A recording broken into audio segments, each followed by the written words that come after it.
No one can find them, so no one is thankless. But people are people, and people get colder. They dig through your garbage and drink from your shoulders. Yeah, this is senior. Covered in gold, and we cover our bases. Why can't I look upwards and sideways all over? The ceilings and walls of this place are so broken. Stand stuck and staring, and carpet still frozen. Well, rain cracks you open, your flesh black with typhus and hyper emotion. Our preachers revive us to kiss a mouth with a sky ultraviolet. Hysteria for euphoria, electrocution for religion.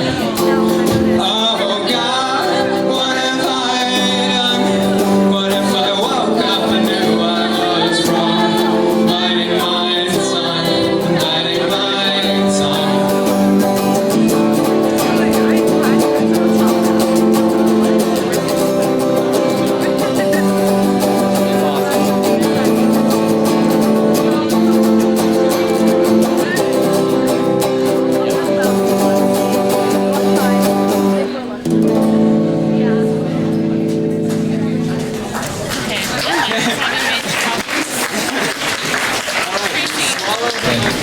This next song is, it's called Three Peaches.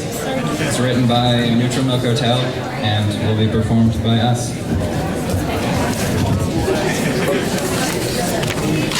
Am I playing? What am I playing on this? Nothing. You aren't playing anything on this. Okay, get ready. Oh, that is the perfect spot. You can get that accordion into your face. It'll be beautiful. All right. So.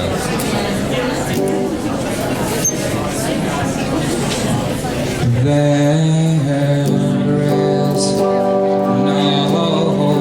dream, so wake up and run your lips across your fingers till you find some sense of yourself that you can hold up high, to remind yourself that you didn't die on a day that was so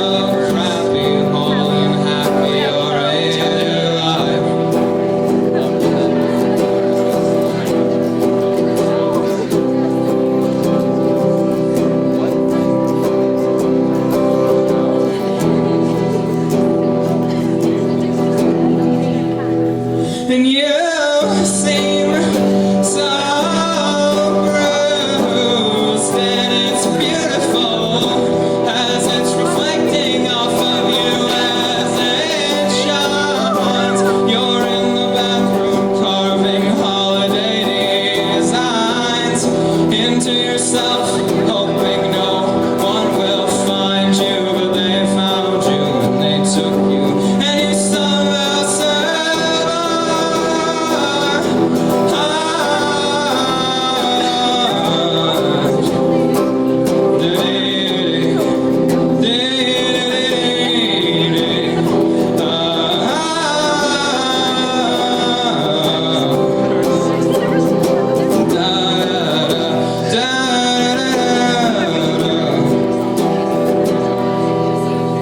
there is no dream, so wake up, and if the holidays don't hollow your eyes, then press yourself against whatever you find to be beautiful and trembling with life, because I'm so happy, yes I'm so happy, I'm so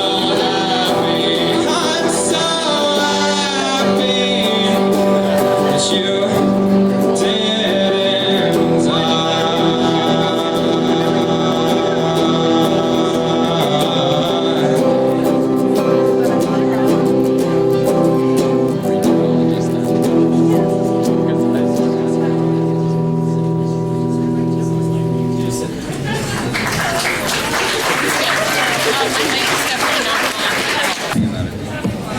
Alright, this next one is a little tune called The Water, written by Johnny Flynn and Laura Marling.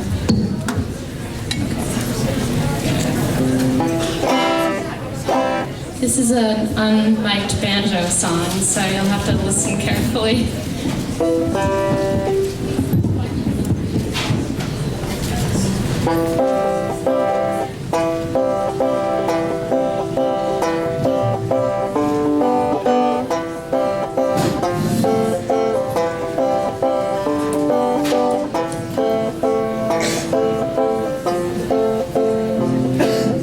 All that I have is a the river is always my own. Lord, take me away, for I just cannot stay. I sink in my skin and my bones. The water sustains me without even trying. The water can't drown me, I'm gone with my dying.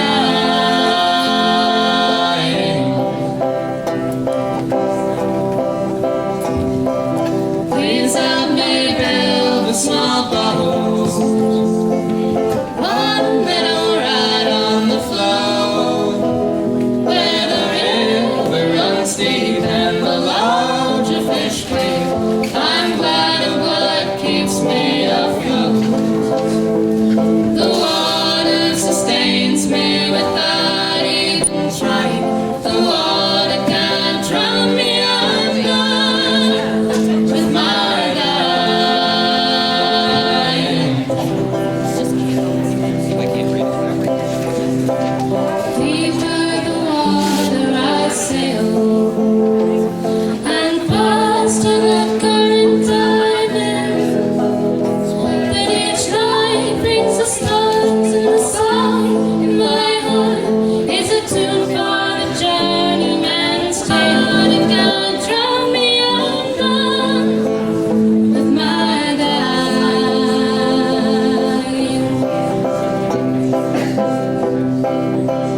Now the land that I knew is a dream, and the line on the distance grows faint. So wide is my river, the horizon a sliver. The artist has run out of paint.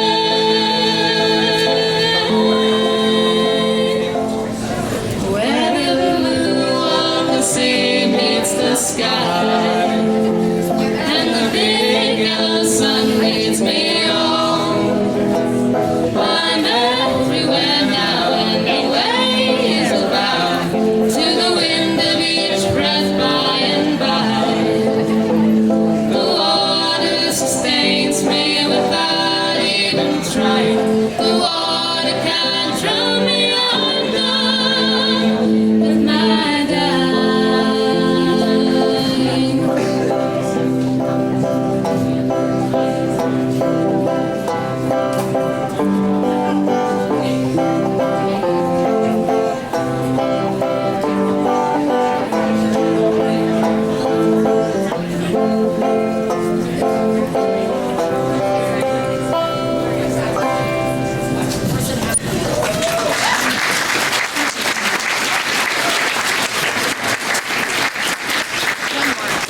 Let's just sing out. Okay. All right, this last song we're going to do before there's some poetry, and then I think will be after the poetry as well, is called Sing Out by Cat Stevens.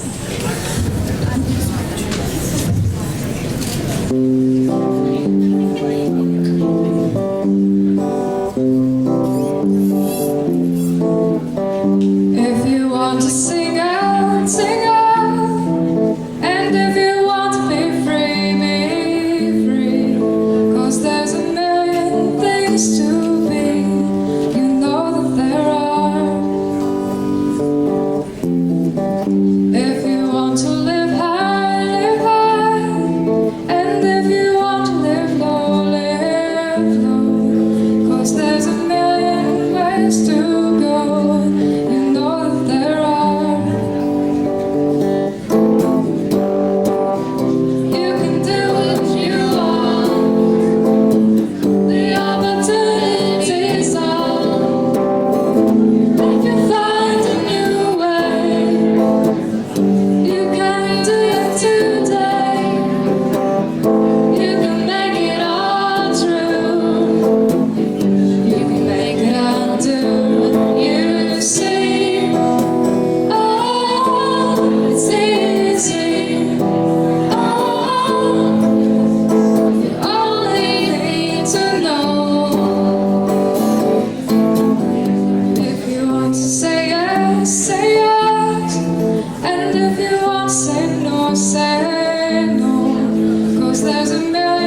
You can make it undo. You say, oh, it's easy.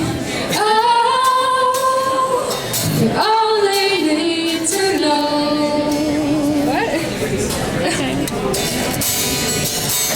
I don't know what just happened. If you want to say out, sing out. And if you want to be free, 'cause there's a million things to be. You know that there are. And if you want to live high, live high. And if you want to live low, 'cause there's a million ways to go. You know that there are. You know that there are. You know that there are.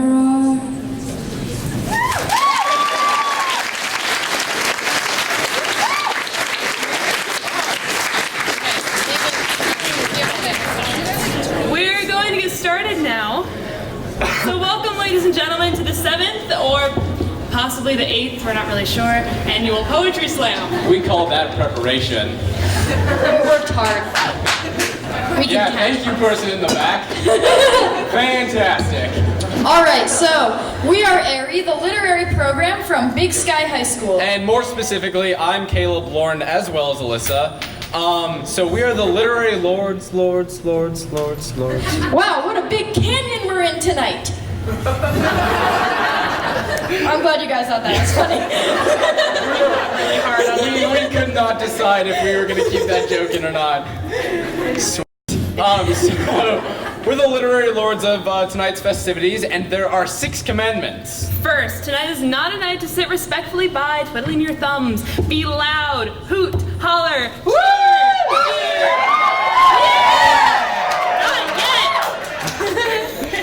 Even cry if you feel like it. And please feel free to hug those around you. Group hug. Oh, this is so sweet. Hang on just a second. All right, rule number 2. There is a time limit for all poems of 3 minutes. You will be docked points if you are over time. A poem of about 3 minutes to 3:18 seconds is okay. And our lovely timer, stand up. Hi, timer. Hello, timer. Yeah, timer. So she will put. Love me some time in. So she'll put her arm up in the air at 2 minutes and 30 seconds. At 3 minutes, she will put 2 arms in the air. And then at 3 minutes and 30 seconds, she will stand up. Wow. And It then seems pretty complicated.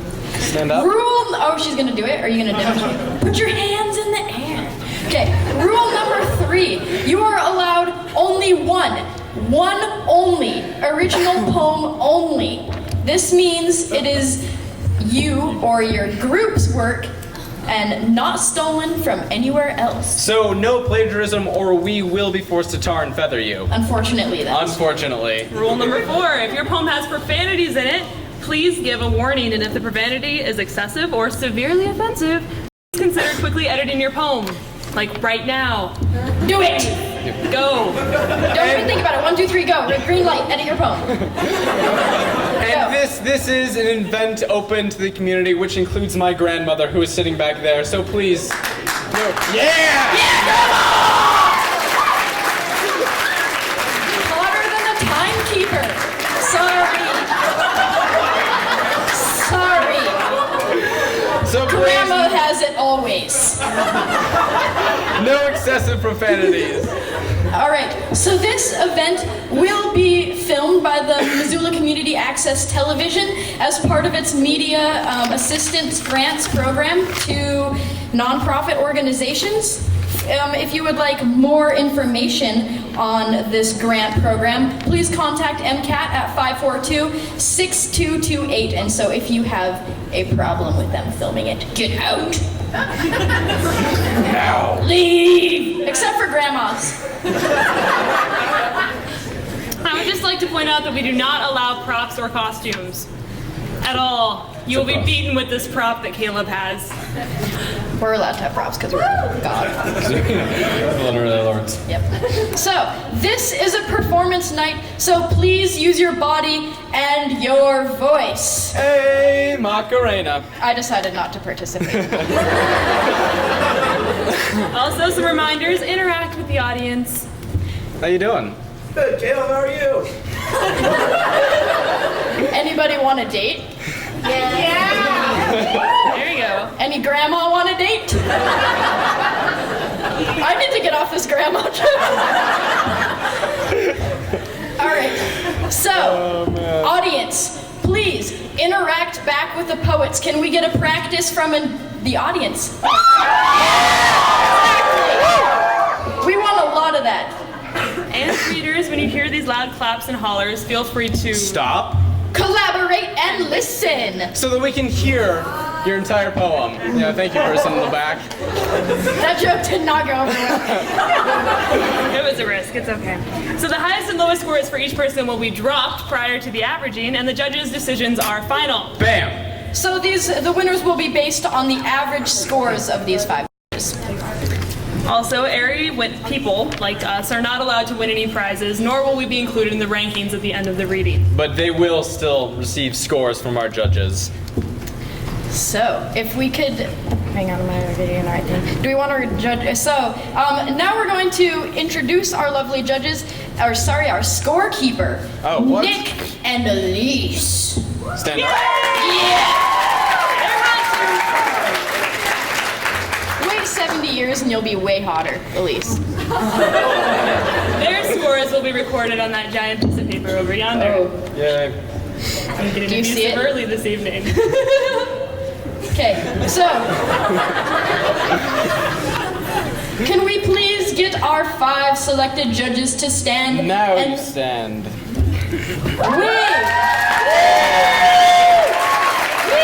Be happy.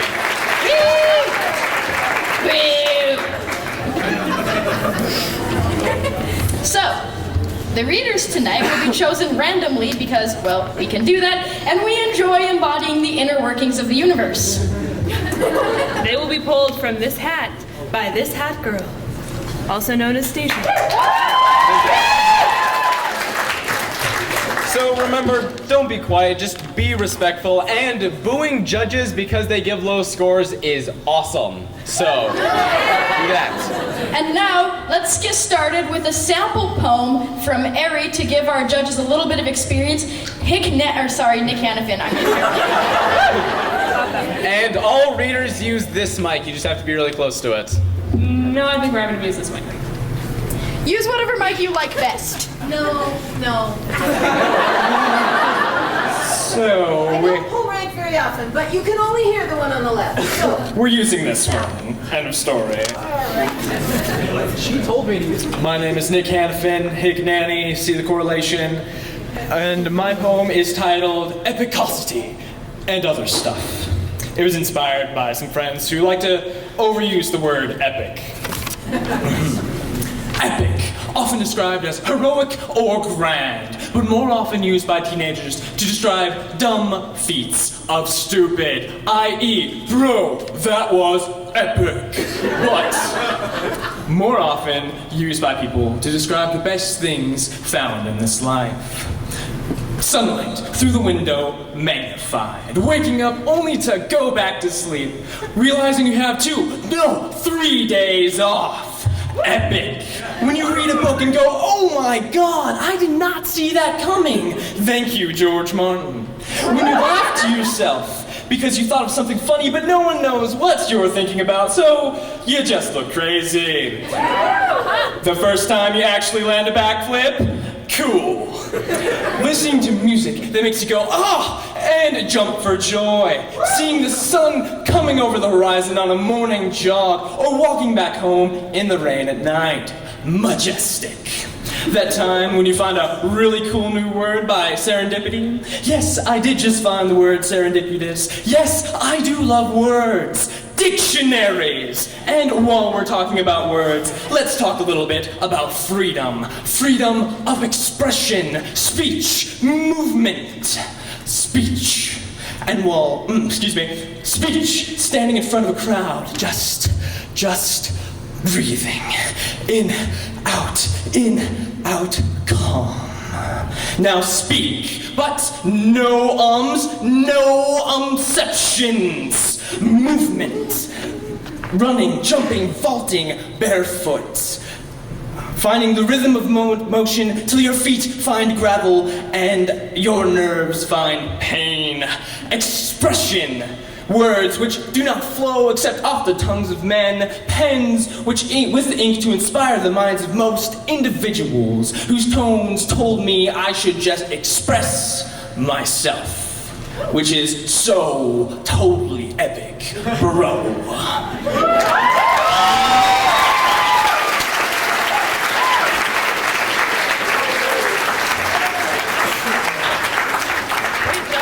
Great job, Nick. That was awesome. That was what you might call epic. Oh, I'm irrelevant. So clever. I didn't see that. All right. Neither did I. Let's do some practice judges scores She here. didn't get it. We've got a 7.5. And Boo! That's what you guys have to do. Come on, audience. Boo! Yeah, I thought so. a 9. Yes. Another 7.5. I think you two cheated. An 8 and another 8. All right, hot girl. It is I, Stacia. Hot girl. All right, so they're going to calculate Nick's mean score. Nick is mean. Nick is not mean. No, they're going to he's not. calculate his average. Nick's He's not average either. All right. Meanwhile, our next readers Math are jokes. Canoe Vang, Christina Tripp, and Chancey Garrett.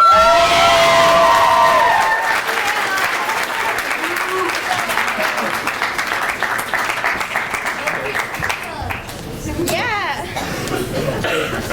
Hey, I'm Christina. I'm Chancey. I'm Canoe.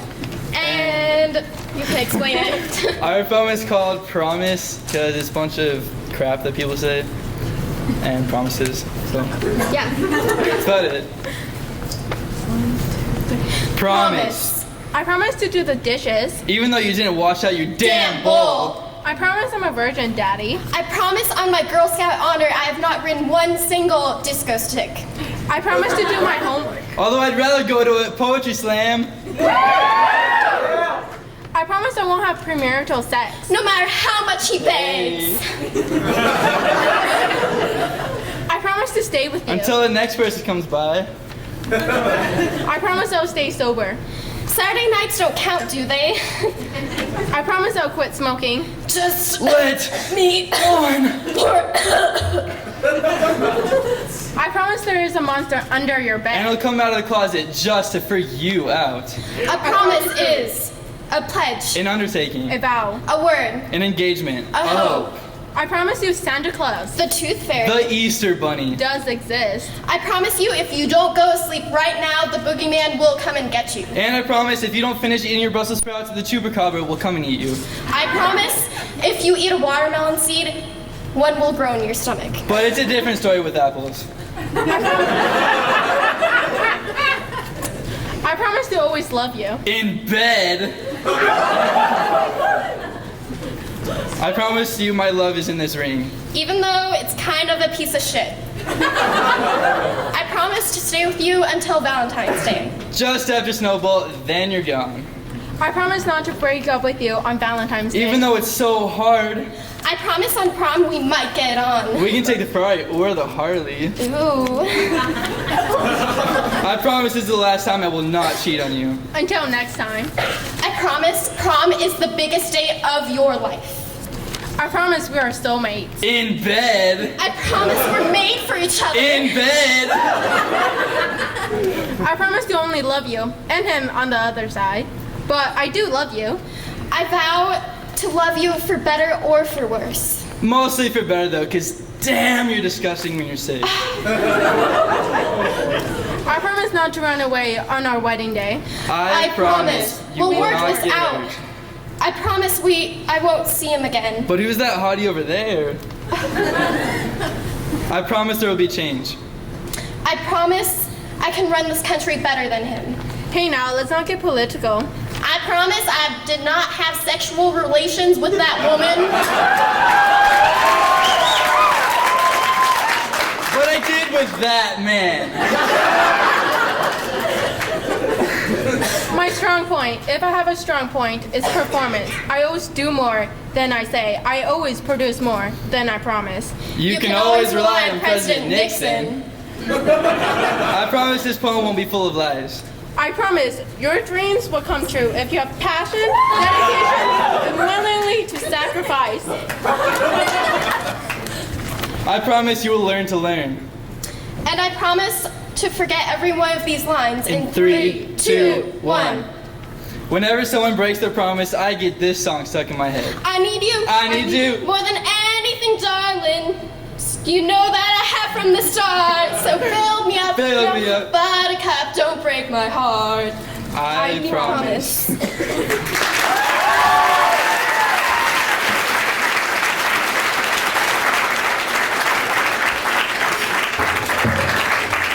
Well, I promise that was fantastic. I was gonna say that actually. Don't believe anything she said. Me and Caleb think alike.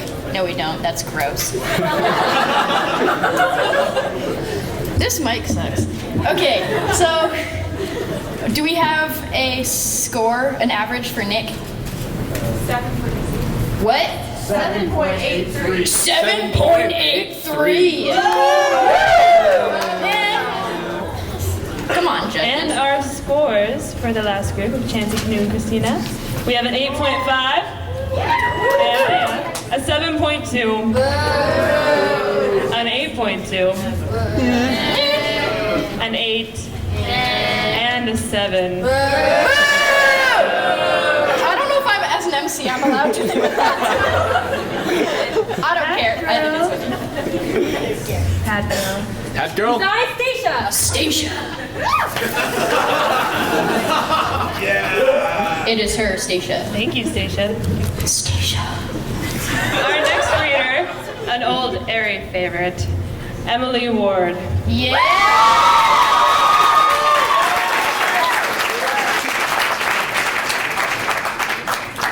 And by airy favorite, she means everyone's favorite. Debatable. Not mine. Yeah. Very confident. I am confident. Hello, judges. So I wrote this poem, but first I wrote the title, and the two do not fit together. But I like the title too much to change it.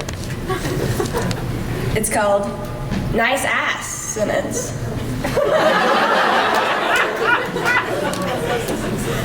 I'm here to deliver a slam, to share my thoughts on this electoral traffic jam, to say, oh hot damn, when I examine the candidates of 2012. It's going to be political. I'll make every word critical and analytical. I'll bring light to Romney's hypocritical campaign. Won't abstain from making a game of his earmarker claims. I'll say that if we elect Santorum, he's going to erect stricter pornography laws. A project to protect children and offer salvation for masturbation. Who would have thought we'd be impressed by a man in a sweater vest? To make it easier to relate, I'll berate the Missoulian for being too wary to publish a week of Doonesbury, which criticized the uncivilized Texas abortion laws. Women get a free transvaginal sonogram and a sweater monogrammed GOP. Quick switch to international news in case my previous tirade did not amuse some members of the audience. Let's talk about Joseph Kony in Uganda, generating all kinds of YouTube propaganda. Become a social activist by sharing a link. No need for despairing over those child soldiers. Imagine if Facebook had existed in 1942. All you'd have to do is click like to dissolve the Third Reich. Now it is time to end this verse, so I may disperse to the land of liberal indignation, having sufficiently provided this congregation with lyrics of Republican damnation.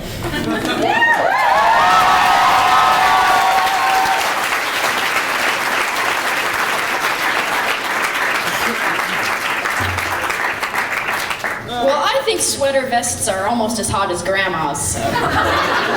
Let's not hate Emily. You've just got a thing for Rick Santorum, Lauren. Michelle Bachman's more my type. And moving on. So do we have a score for Unless reading was 8. 7.8. Good The job. last group. Congratulations. Judges.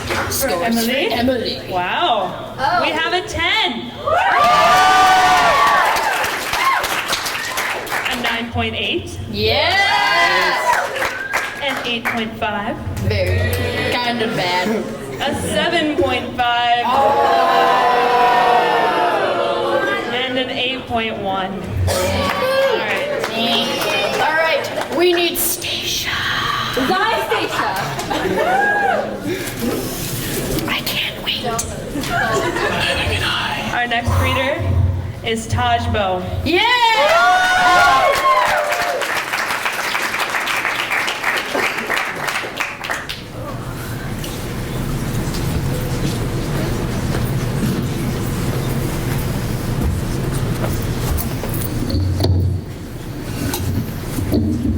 Oki, sanadapi, iksukapi, nistonatana keksana okatok, okatok, okatok, okatok, keksana okatok.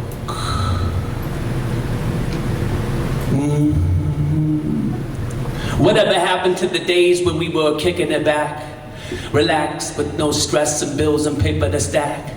Instead, I feel like I be watching my back, busting my ass to watch my money monthly get jacked. What's the haps on the crap smack?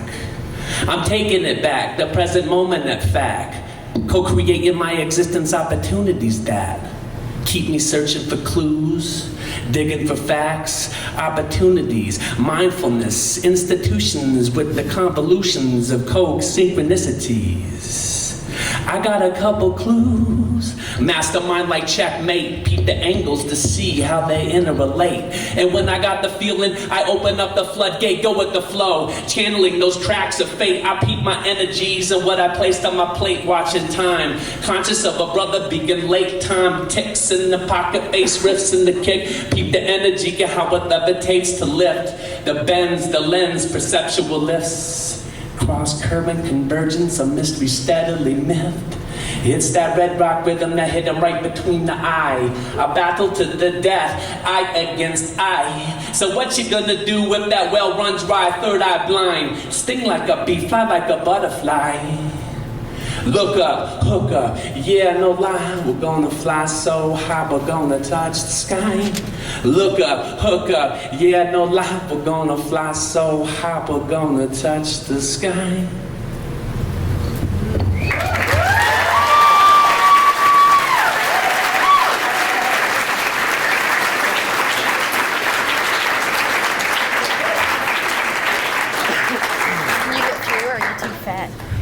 Oh, that was off. Thank you, Taj. We love Taj. Wonderful. He supports us a lot. He's cool.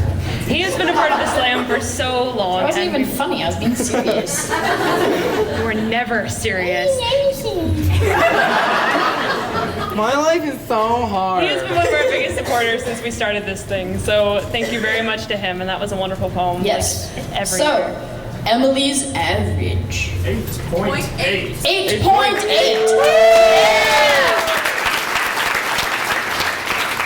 The competition is rough.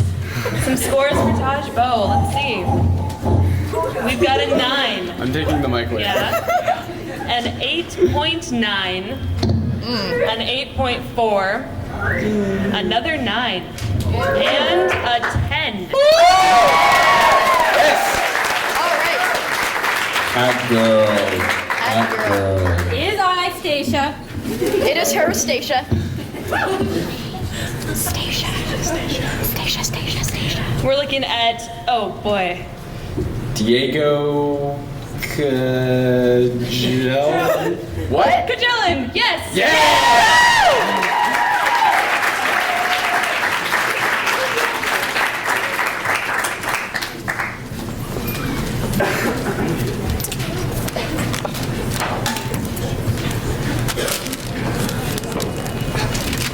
Okay, so first off, how many of you guys like mornings? How many of you guys hate mornings? Yeah, that's what I'm talking about. This story is about how I do not like mornings. So, okay, here goes. Waking up in the morning, alarm beeping next to me. Gotta get ready, gotta get clean, hop in the shower. Can I have some breakfast, please? Gotta get dressed. Your clothes express how you feel that day. Now you can rest for about 5 minutes only. It's time to find your keys, put on your coat, and get ready to leave. What's this? The car won't start? Now I got to walk. Left the car door open, now the battery's dead. It's about to rain. That's why I'm blaming the morning today. And when I wake up, it starts all over. The same beeping in my face.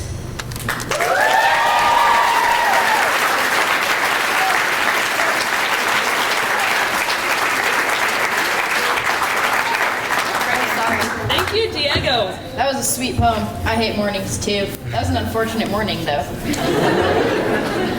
And our average For Mr. Taj. Mr. Taj. 8.96. 8.96. Running a stiff competition. Judges. Scores for Diego and his morning poetry. Wait, hurry, there you are. 7.5. Miss Helmer, you must like mornings, huh? 8.7, 8, 8.3, and 8.3.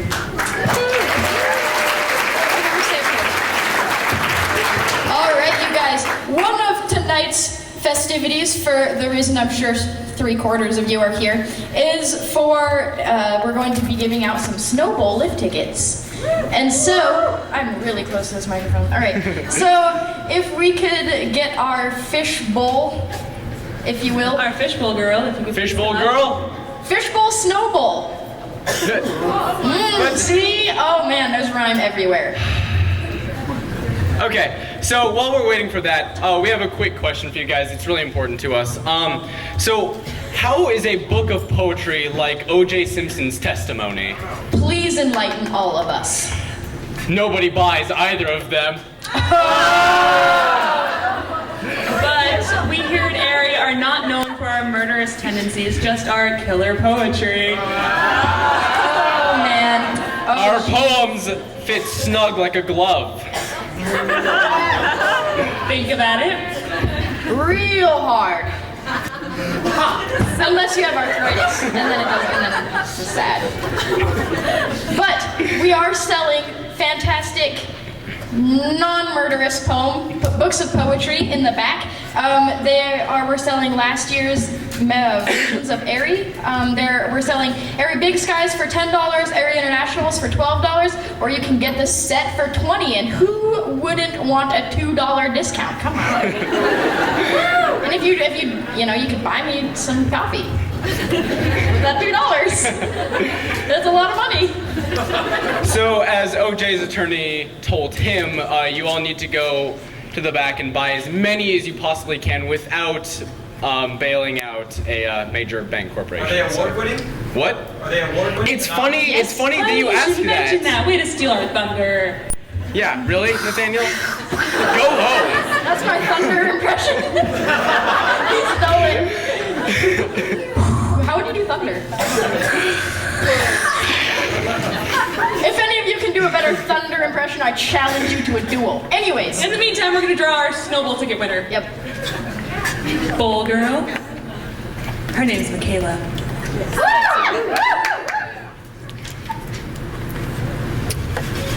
Riley C.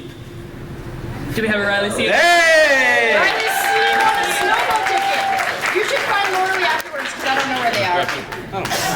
All right, find Lauralee. She's All the right. one. Yeah. All right. All right. In the meantime, hat girl. No, take. Oh. Oh, so much pressure. So much pressure. It's Stacia. It is I, Stacia. There you go. Raven McMurray.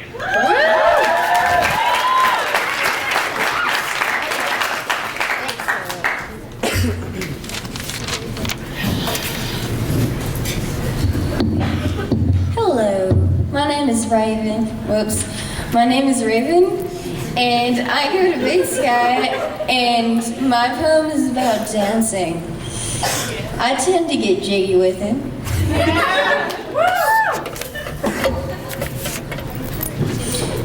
And I also tend to get down. If you can dance, Cabbage Patch your cares to the floor. Stomp the yard full of toothpicks and old chew toys. If you can dance, strut with the models that always work that thing. If you can dance, dance with your sister who just received her first A. If you can dance, fly with the airmen already soaring high. If you can dance, slow dance with the men who say, being different is something I love. If you can dance, dance for the children who have to dance for their food. If you can dance, tango with a prostitute who only does her job to feed her 2-month-old child. If you can dance, slide with the burglars who only have one day to be evicted. If you can dance, do the robot with the girl who was never asked to prom. If you can dance, do the line dance with the girl who just ripped her last pair of Wranglers. If you can dance samba with the Puerto Rican selling fruit to support his daughter's college fund. If you can dance, do the foxtrot with the old woman who's been divorced 3 times and still can't find a man who can sweep her off her orthopedic soles.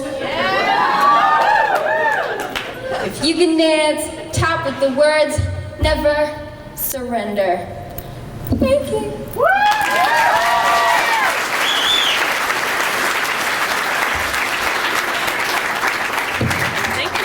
Thank you, Raven. I would dance to you reading that poem again. So. Except I can't dance at all. Except none of us can dance. Stop complaining about the microphone. Or work microphones, apparently. Lauren, I think the audience has had about enough of your sound effects. I think I've had enough of you. All right, so what was our... Mean for Diego. Yes. 8.2. 8.2! Judges. We are ready for you. For Raven's poem, we've got a 7.8. An 8.9. An 8.7. A 9. Yes. And a 9.8. Yes.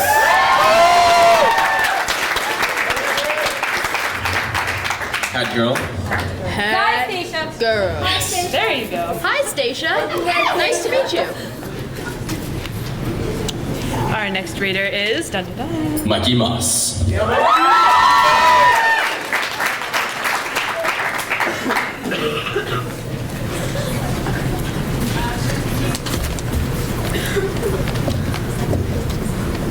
Can you hear me? Is this good? Okay.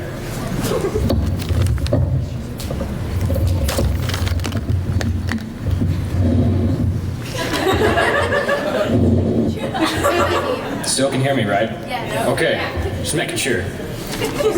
My poem is called Morning Hate. It was a term used back in World War I when the troops in the trenches had to get up really early in the morning and shoot their guns at the enemy because they were afraid they might get attacked. So, morning hate. It happens to all of us. Yes, don't be afraid. It doesn't end. Why? Because of this. Morning hate is when you wake up early and you're getting ready for school. But when you head to the shower, you run into the door because you forgot to switch on the light. Morning hate is when you walk out. Morning hate is when you walk your... Oh my God, sorry. Morning hate is when you are on your way to school and just remember that you left your lunch on the counter. Morning hate is when you walk outside in the winter and fall on your ass because of the icy road. Morning hate is when you wake up, roll over just a bit, and fall right off the bed. Morning hate is when your 12-year-old sister is full of energy, comes into the room, and beats you up to play apples to apples. Morning hate is how you look at yourself in the mirror and feel your heart stop because you thought you just saw the Grim Reaper. Morning hate is walking to the bus and your heart, walk onto, wow. Sorry. Morning hate is when you're walking to the bus stop, and on your way there, a deer hisses at you because you probably scared it. Morning hate is when your cat jumps up on your stomach, meows at your face, but wakes you up because of bad breath. Morning hate is when you fall asleep in the shower, and the water turns cold and wakes you up. Morning hate is when you lay your head on the desk, and your history teacher announces, Mikey's dead.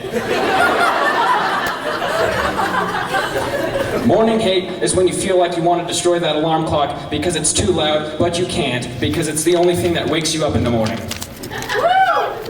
Morning hate is when you first walk outside to get a nice, refreshing breath of air, but instead you step in a big pile of dog shit. Morning hate is the feeling of being alive, free and hopeful, but the feeling flies right out the damn window because you realize you forgot to put pants on. Morning hate is when your 10-year-old brother yells, "This is Sparta," and kicks you right in the nuts. Morning hate is when you're walking down the yellow brick road and you slip, fall, and bash your head in because you didn't see the caution, wet paint sign. Morning hate is when you walk out onto the balcony, look up into the sky, and see a great beam of green strike the planet and realize that Princess Leia wasn't being my pretty princess for Daddy Vader. Morning hate.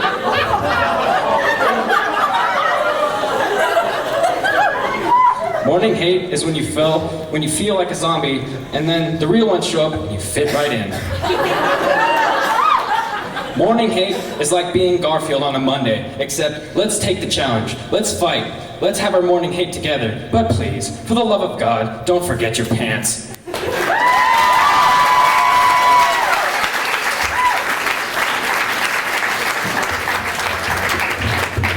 We have a universal I hate mornings. Which is why you should buy me some coffee. For real. With that $2 you save off of buying Aries. Wanna know what else? You guys wanna know what else you can buy back there? There's a lot of stuff you can buy. Apple tickets. T-shirts. Yeah, Didn't I'm ask wearing you. it. Please. Didn't ask you either. So, there is a beautiful, I guess we can talk about that later. We'll talk about that later. Okay. Too late, Shot guys. down. Smooth. So, what is our average for Raven? 8.86. 8.86. And scores for morning hate. 9. I couldn't think of a better joke. 8.3. 9. Yeah. 7.8. 8.1. Pretty good. All right. No, we'll clap again. Awesome. Clapping is always fun. My favorite You activity. never have too much clapping. It's true. Hi, girl. Hi, Stacia. Hi. I think we need a theme song before the night's over. Hat girl. Next we have, is it Kai Bishop? K Bishop? Cow Bishop? K oh. Oh, cow. Oh, okay. Hey!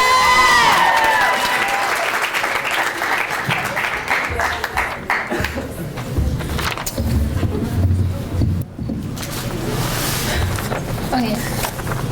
My name is Cal Bishop, and this poem has no title, and it's, yeah, I wrote it. It's depressing.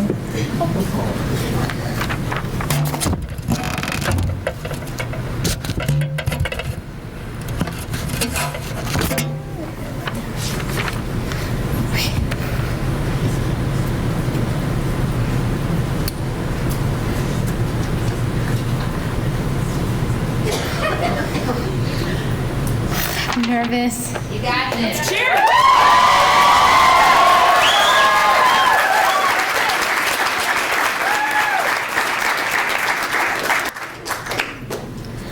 I tremble in fear and hear the words Father yells at me and wish I wasn't here. The painful stabs of disrespect tear within my soul.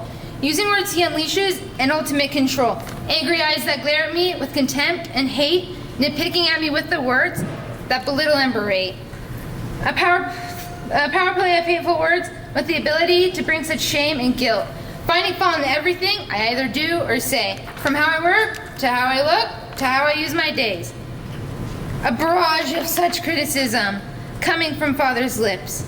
Offensive language, disrespect, calling me such names, lazy, stupid, fat, and ugly. It only brings more pain. Intimidation is power. Remind me that I'm weak. Yell and scream and curse as I turn the other cheek. Feel your superiority as I tremble with fear. Refresh my memory, will you yell into my ear?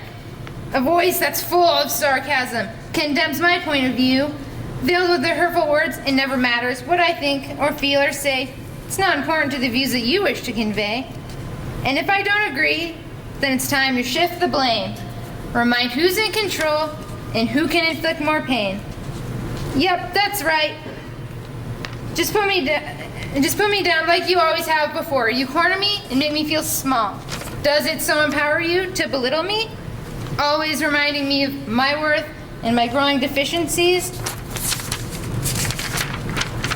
I wish I could just talk to you and tell you how I feel, but it wouldn't make a difference because you would hurt me still. Constructive criticism, at least that's what you say. Shifting the blame to me so the guilt's not in the way. But you don't have to raise a hand when you hurt me, for your words hurt enough and last eternally.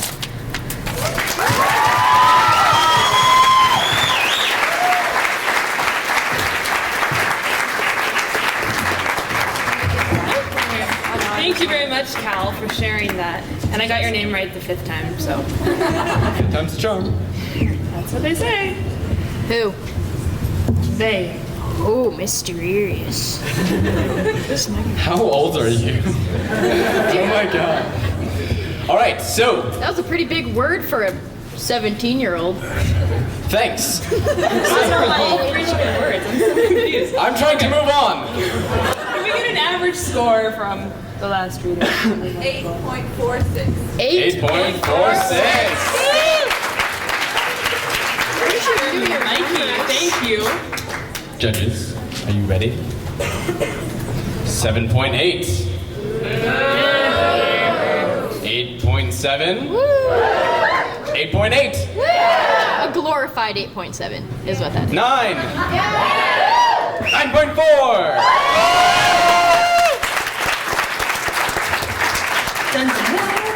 Stacia. Besides, Stacia. Hi.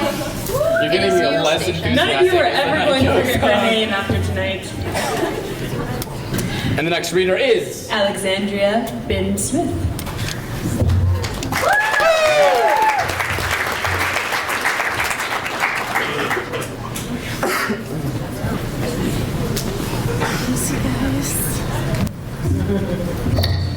Oh, Rain. Hello, I'm Rain.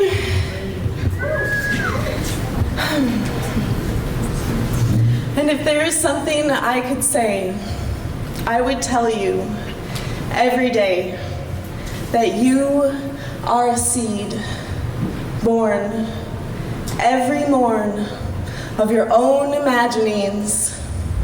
All that you believe you see is nurturing its like ability, reflecting outlets of our energy, and on these webs we feed roots, grounding our perspective realities, dreams we're dreaming all together. All to get hurt is the momentum, direction seemingly moving but motionless, so stagnant. I can't believe we think we're enjoying this. Where is the love that we're all seeking? Where is the integrity to the words we're speaking and hearing? Where is the trust? All to get healed, building. We can dream beautiful things, weave them into our realities. A seed grows best in fertile decay. Death and pruning allow for more living. We, the storytellers, life lovers, love being, will weave our dream through the fabric of our daily living. For everything is meaningful. Pay attention, all is speaking. Listen to your meaning. Perhaps it was not what you were intending. That is why tomorrow, day reborn, a little sprout dug out of sorrow, to bring us all under its canopy, hoping one day we will all see we are each other, mistakes and all, just here to be and breathe, and exchange more than time with bird and tree, soil and seed, fish and stone, insects and the backbone of our entire earthly home. Thank you. Blessings.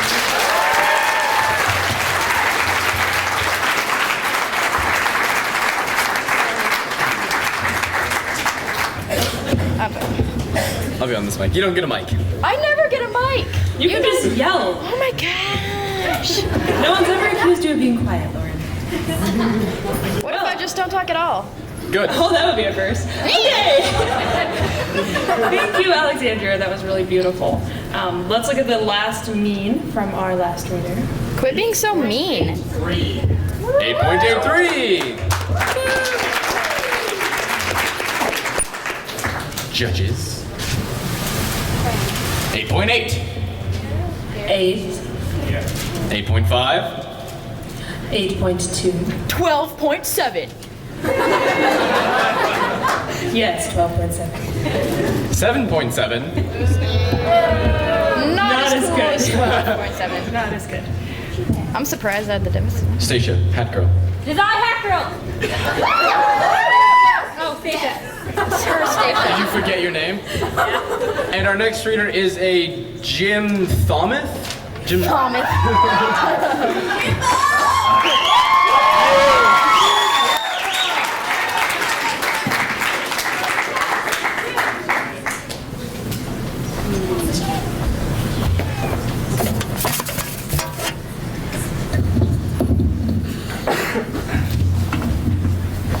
Wait just 2 seconds. Alright.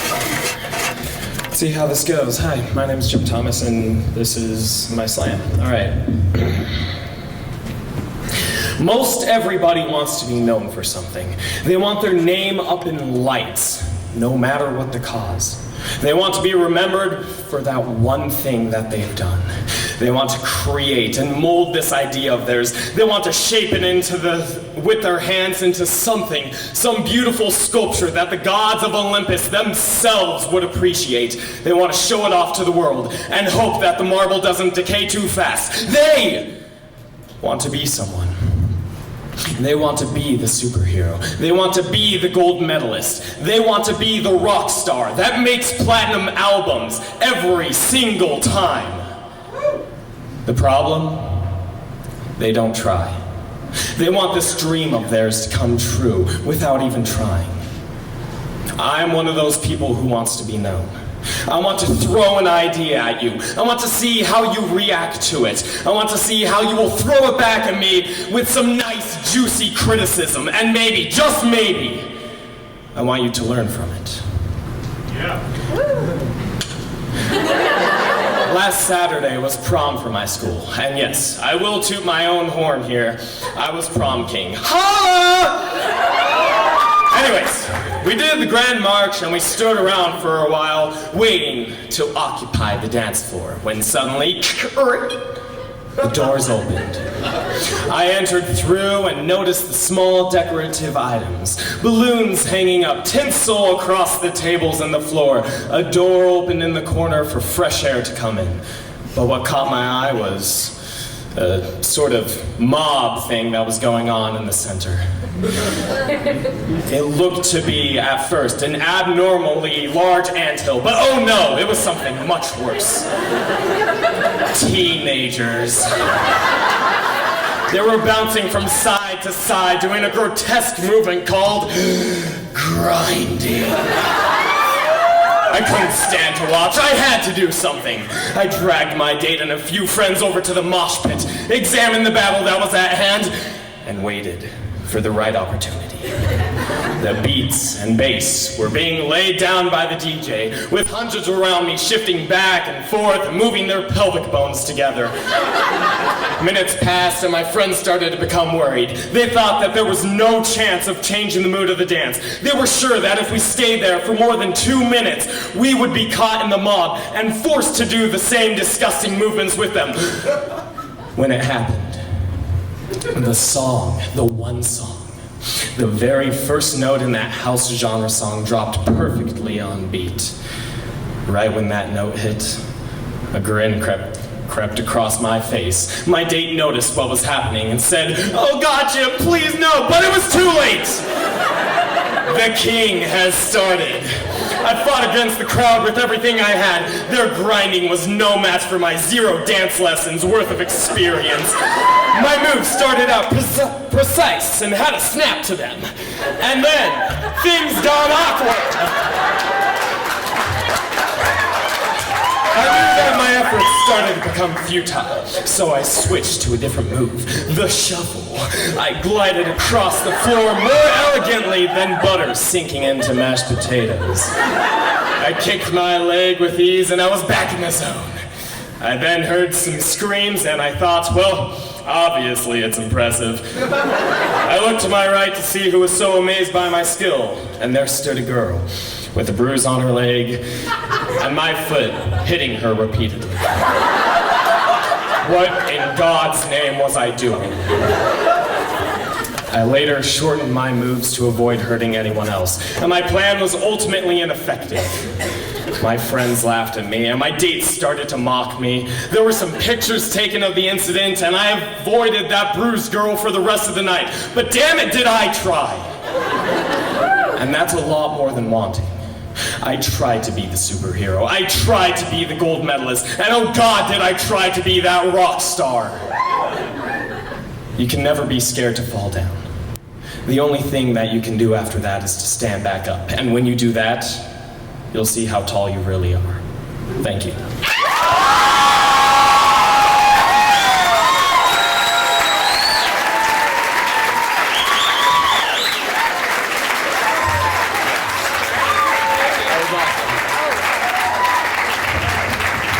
I actually get to talk in the microphone or what? No. Me and Alyssa are gonna bicker. That was a fantastic poem. Shut up. Oh my goodness. That was a diversion, actually. See, now she turns her back to me. No need to be abusive. You're not Jim Thomas. It's fine. Oh, too soon. And moving on. Okay, so I need to talk in the microphone for 1 second. I know you're selfish, but please can we get over this? All right. Let's talk about some beautiful merchandise in the back. Unless you're blind.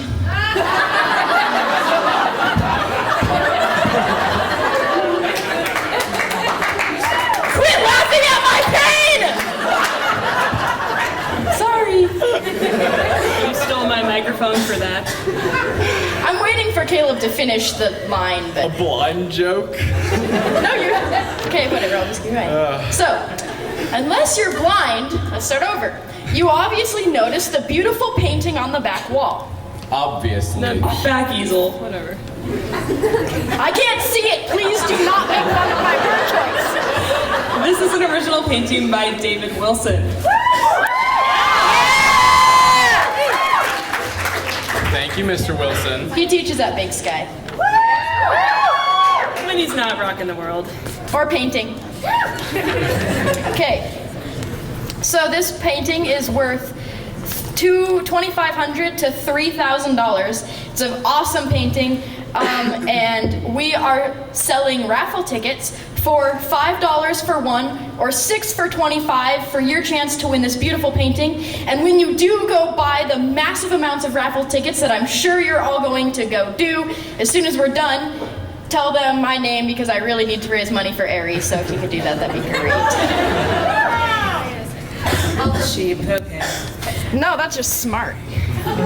Also, so April 12th is when we're going to do the drawing. April 12th, for all of you Big Sky people out there, is also Area Big Sky's art, writing, and photography deadline.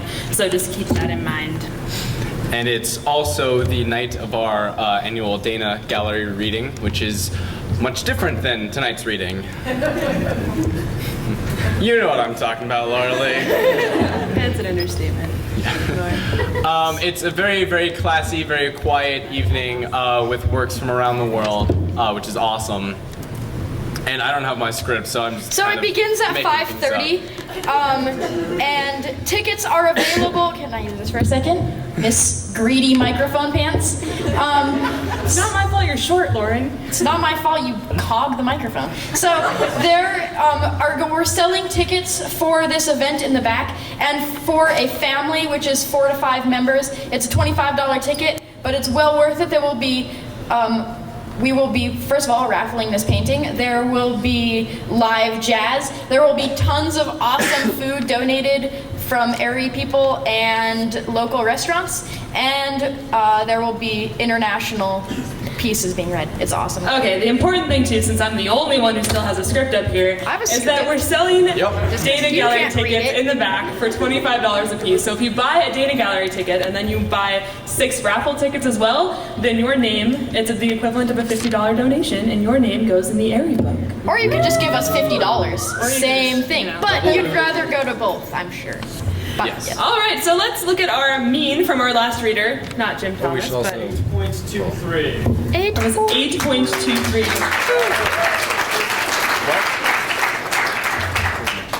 I don't remember. Could we do, never mind. Judges. So, Jim Thomas's dancing scores. 10. This is awesome. Surprise, 10. 10. 10. 9.9? Are you serious? Are you kidding me?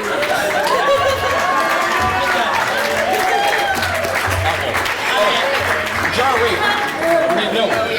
Hat girl, sit down. We need Jar girl. Yeah, we need another snowball ticket. Jar Who girl. wants to go skiing? Jar girl. Fishbowl snowball. That doesn't even rhyme, it's the same word. What? Oh no. Alright. Let's get a move on. This is about as slow as my grandma. I'm back to grandma! Thanks, We Alexa. got Kim Lamar, who won a snowball bat. Pick up after the reading. Yes. From Laura Lee.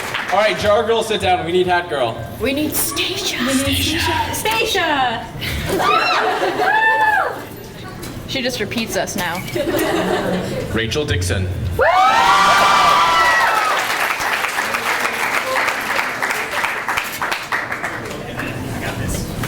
I don't got this. Okay.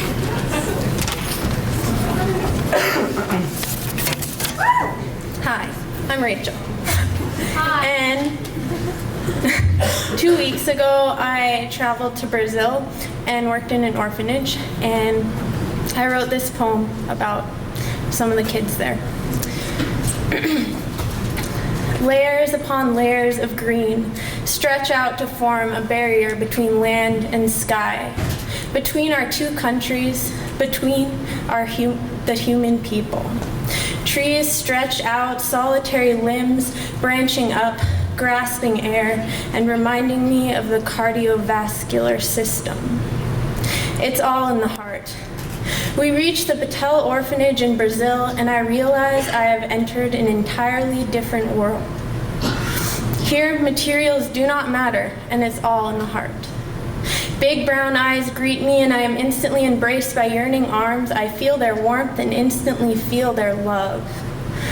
pushing out from their bodies, needed to be accepted by someone.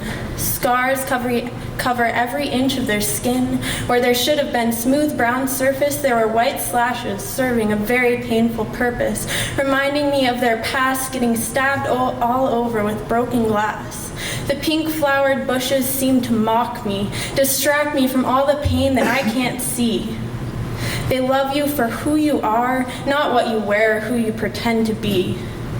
They have been left with nothing and no one but can still love, straight from their hearts. They put forth every ounce of the hope they have left into riding their horses. The horses who were once abused and neglected just like the boys. The boys who were beaten and left all alone with no one now stand upon the backs of these creatures, all fear gone, all pain channeled into hope. The horses form a mirror of their personalities, animal yearning to help man and brighten their realities. They are connected to these animals who return their love as they pray above that their futures might consist of more than fighting to resist being killed on the streets, just trying to make ends meet. Just the sight of me smiling is enough to create a sense of happiness. There where they have nothing but each other, their bonds are still stronger than here. There where they have been stabbed by their own brothers, they can still forgive and love each other more than anyone loves one another or cares here. There, it's all in the heart. Fabricio, who asked me to smile, his smile could make anyone instantly happy. Fabricio, who watched his father get knifed to death when he was just 3. Fabricio, who was neglected by a drug-induced mother and left with no one.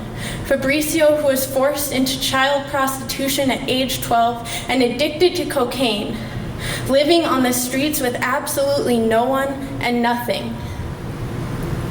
Fabricio, who only needed one smile, one friend to make his past disappear for a moment, to watch him laugh as if nothing was wrong, and truly love us. It's all in his heart.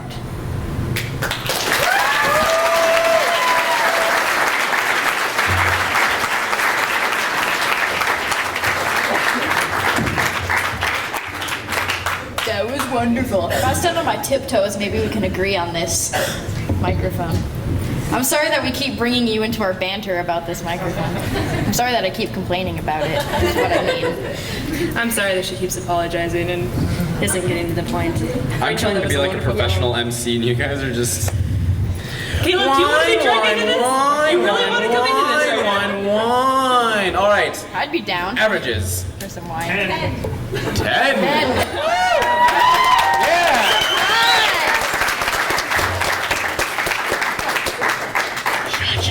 And the scores for Rachel Dixon's poem.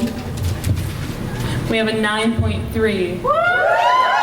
An 8.9. A 9.5. A 9.8. And a 9.7.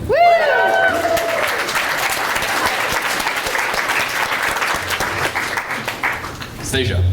It is I, Stacia. It is her, Stacia. Why are you so unenthusiastic? Why are you so mean? And next is me. Awesome. All right. I gotta grab my poem. It's over here. Unprepared. Unprepared. Here's my. There you go. There you go.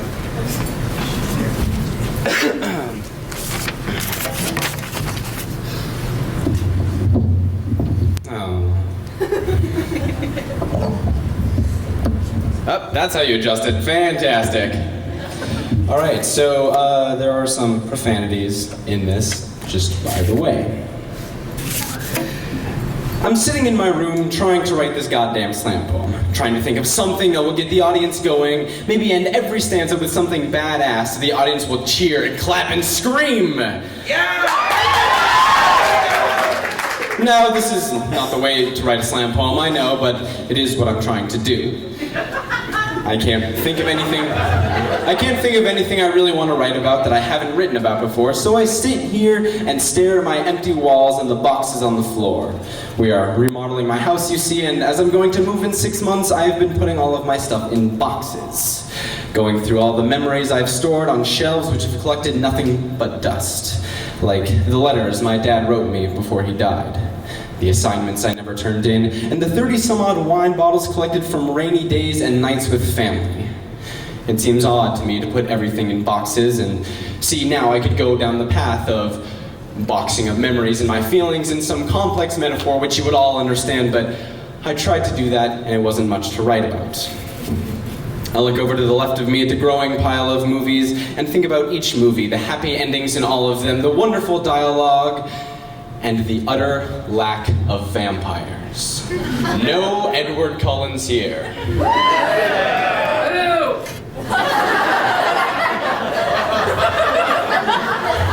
This is my room, where we painted the walls green, only a shade or two lighter than the carpet. This is my room where I laughed and cried and screamed. The room right across the hall from where he died. The one where I have tacked memories and letters to the walls in hopes to keep them alive. The one where I once put my finger in an open wall socket. The one where I sometimes choose to sleep on the floor because it seems more comfortable to me. The one where I sit and write this damn slam poem. The one where I would choose to go ride my bike instead of do math homework, because fuck math homework. The sun is shining and my bike is lonely. The one where I used to dream of all the things I would accomplish in my life, but now those just seem like silly daydreams. The one where I would sit and stare at this globe on my desk, spin it, my pen applying pressure, finally making it stop, and I would mutter the name of the country I land on. Bolivia, Uganda, Saudi Arabia, Brazil, America. I think of how simple everything looks when printed on a globe, how smooth all the borders are, only a change in color. Yellow, green, purple, orange, blue, and red. Blue for the oceans. They look so tiny on a globe, so shallow I could walk them in 15 minutes and only my socks would be wet. Yellow for the sand, warm and soft, imitating the sun, wishing that it could give life like the sun does. Green for the forest and grass and trees and shrubs. Orange for the equipment which destroys those forests so that I can have this slam poem. Purple for the mud, the beautiful, beautiful mud. And red. Red for the blood which flows through these veins. Red for the fire which cleans and burns. For stop signs, broken lights. Red for stars. Red for gunfire and broken fingers and blood and cries and screams. Red for melting wallpapers. Red for cuts and bruises and scrapes and blood. Red for the blood in these veins. And in his veins. And in her veins. The interesting thing about globes is that if you swapped all the colors around, nothing would change. People are the same. People will always be people. I would still write this poem. I would still walk through the forest. I would still walk oceans, play in mud and lay in the sand. And I would still bleed when I am cut the same color as everyone else. This is my room. This is my poem. This is my globe. For when I leave, the world is all I'm taking with me, because we will always be round and perfect. Thank you.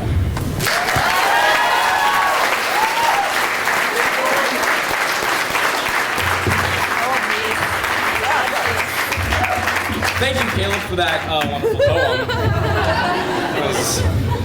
What a tear to this eye. I wonder who this Caleb fellow is. It still doesn't matter how low it is.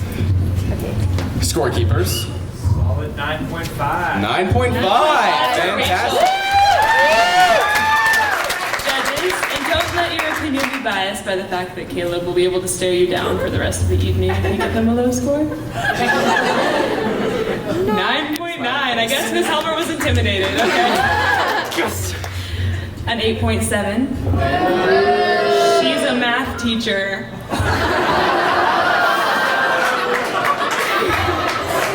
A 10. A 9.8. Yeah. And a 10. It's Hat Girl! Hat Girl!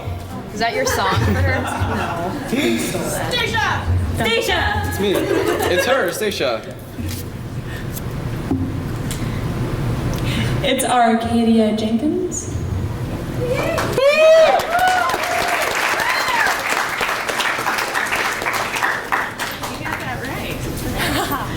Yes.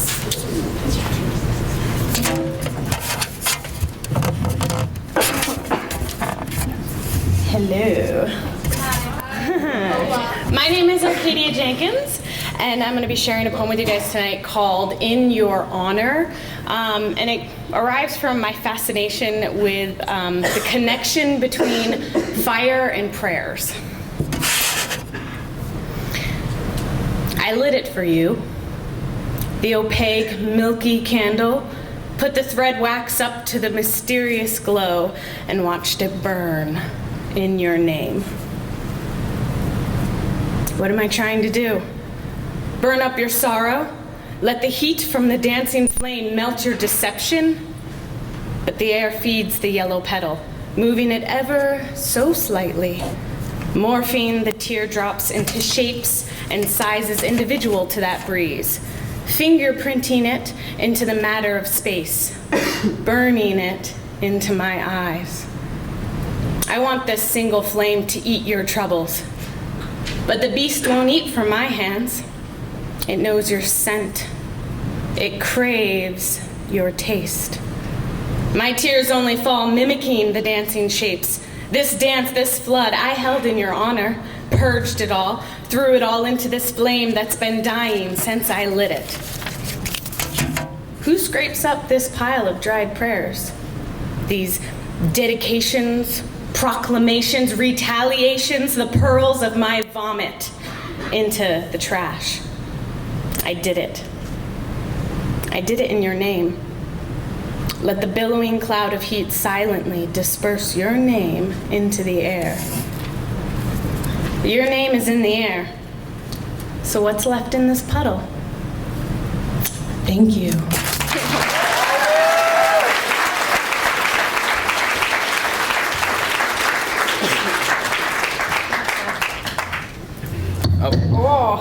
Thank you, Arcadia. I was looking for a kiss tonight. What are you, blind? It was right there.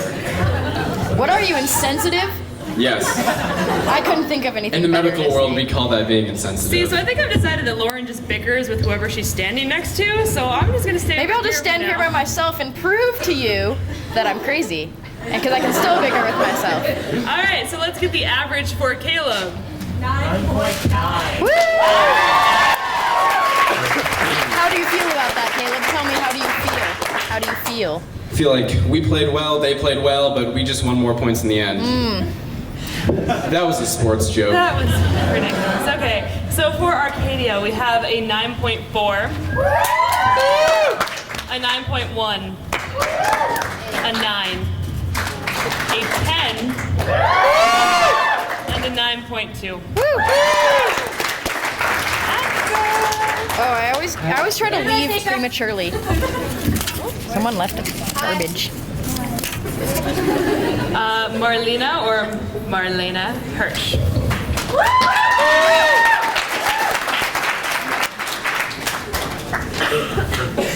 I'm short and left-handed, and this doesn't work. What do I do?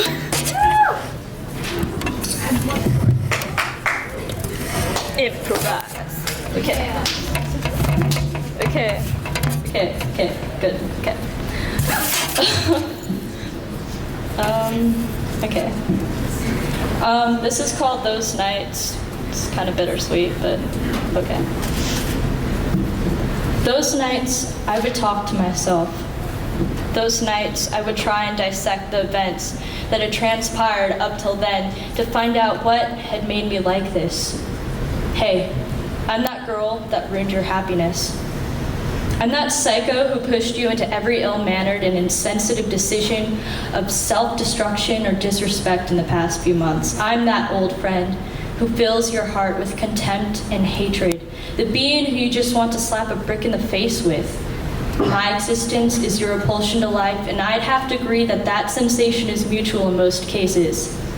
I avert all eye contact with you and your friends. No matter how harsh and long the death glares last, I hide it all. I know it makes you happy, so I will admit it. I was crying into my wrists every night. I was green, it was time to leave. I wanted to run away to Bellingham. I wanted to escape into the arms of someone kind. I wanted to burn anything worth burning. Any rational thinking was abolished as my days closed into those insufferable evenings. I thought the justification for my actions after you left was that I was fighting for someone I loved, for someone who made me happy and someone I thought I could save. But it wasn't like that.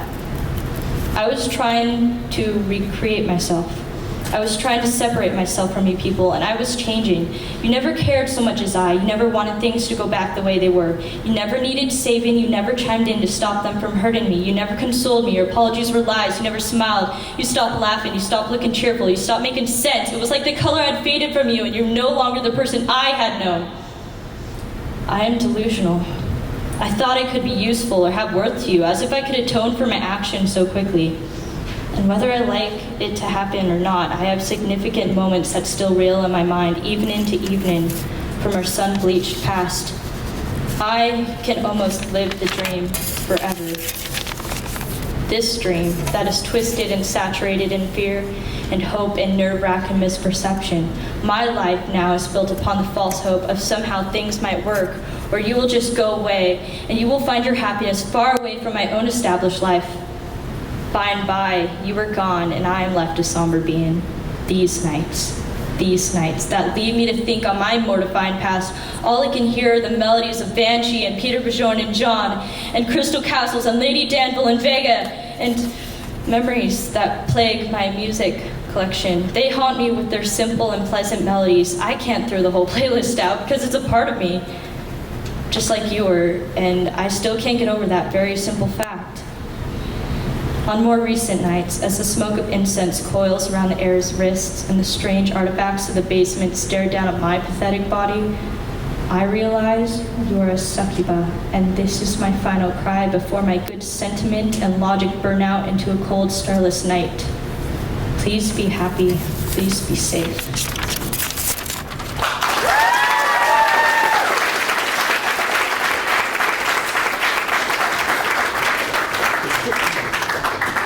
Hold up. I'm Mic? holding up. There's the mic. Yep. Sorry, this is a pretty cramped space for 3 people. Plus, I'm really fat. Thank you, that was wonderful. Yeah, but they missed it because you took the mic. Rude! He wasn't complimenting you, Lauren. Was not complimenting you. Scorekeepers. What? I don't know what we're talking about. 9.23. 9.23! Wait, did our audience leave? What kind of clap was that?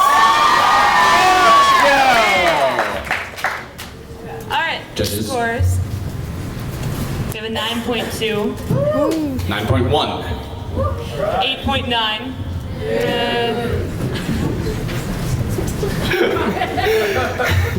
It just sounds like a group of cows over here. 9. And 9.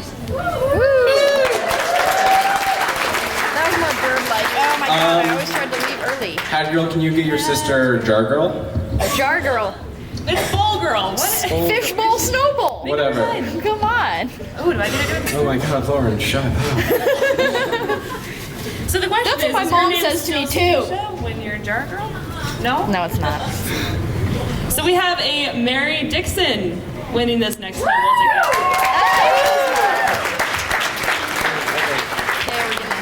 All right, so go get Hat Girl. Hat Girl. Hat girl. Hurry back. What? Stacia!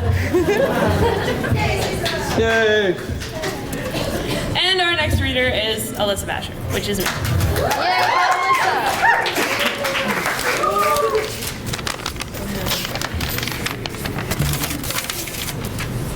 I'm more prepared than Caleb. Keep my poem in my pocket. Fair enough. All right. So I had quite a few hesitations about reading this poem for a variety of reasons, but then I thought about and remembered that the entire purpose of slam is to say things, to get up on a microphone and say things that you want to say to people. So I decided to read this poem.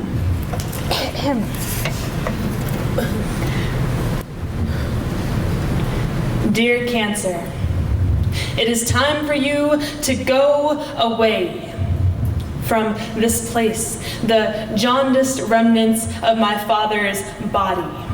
I am kicking you out of the kidneys. Please leave the liver. I'm evicting you from the esophagus, and the frontal cortex is being foreclosed upon. Because you are black and gray and purple poison, and there is no room for you here. Where blood roars like Viking vessels and everything is red. Red like a sunspot on a picture of a mountain valley shrouded in mist. Red like a cherry Mustang from 1972, running harder, hotter, faster than can be caught. Red like the stripes on the American flag, enslaved by you no longer. But like a bad tenant, cancer refuses to listen. Michael Keaton in Pacific Heights. Mosquitoes, acne on a teenager, it just won't go away. Waiting for a permit or a lawsuit, but these courts haven't been established yet, which is to say that laws don't limit blood flow or illegal growth. The Cure Constitution doesn't have enough signatures or maybe enough hours, despite the people working tens of thousands of hours. 10,000 hours, the time they say it takes to become a master at something. 10,000 hours, too little to master or muster miracles. I don't know why I wrote this poem to cancer. Illiterate, ignorant, and ugly, it can't read, doesn't check its mail, can't cooperate, can't care, can't do much but kill. Maybe I was lonely. One less person in the world to talk to. 7 million others still here. Maybe I shouldn't be so lonely. But this poem has been entirely too much about me and about cancer and not enough about him. But I can't talk about him in public lest I make all of you uncomfortable. And I can't talk about him at home lest my family cry our lungs to collapse or die of drastic dehydration. So I don't get to talk about him. But silence strangles like sickness. It builds in the back of the throat every time I take a walk in the park and see a little girl on her father's shoulders. Or dream about a cure that saved a man who smiled at me and wake up looking for him. I wrote this poem because there are things that I have to say before I suffocate on my silence, and I want to say that I remember. That is, I'm trying to, but it comes back in pieces, like glass, like my memory shattered on impact. He never crashed, though. He drove fast and skied faster, wrestled his way, first out of arm holds in a high school gymnasium and later out of the arms of everyone telling him no. On an open road, on a white ski slope, in a laughing contest, no one could catch him. Cancer never caught him either. As it turned his skin and eyes yellow like sports cars, like wasps, like bone. He just had to find a different way to run.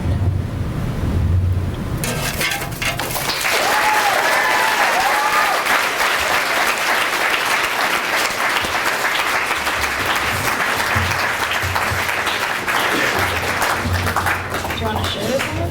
What? Yeah. Okay, that was fantastic, Alyssa. Yes. First nice thing you've said to me all night, Lauren. I love you. There's two. Scorekeepers. 9.03.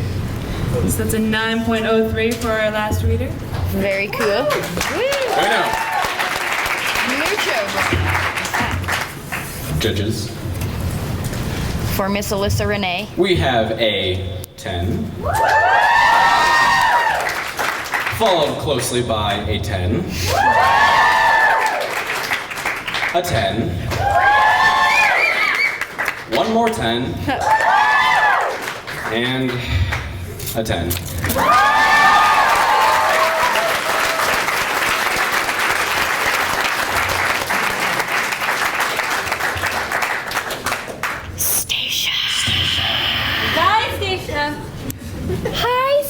Stacia. All right, next we have Cassie Schreier. Woo.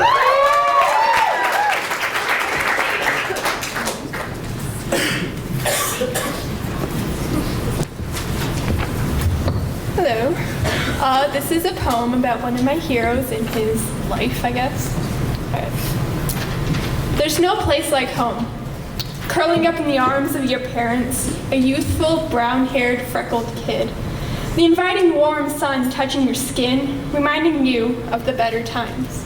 These warm memories keep people going in life, and then one day, they're gone. Who is that in your house with your mother and your father? It certainly isn't you. This clone taking your place as if you were never there. They wouldn't be able to tell the difference. I am the original, but I'm drifting farther and farther away, soaring high towards the reach of another planet. My mind, my body, the intensive stress pressed upon my fragile skin. I can't take it. Where is my father? He was supposed to protect me.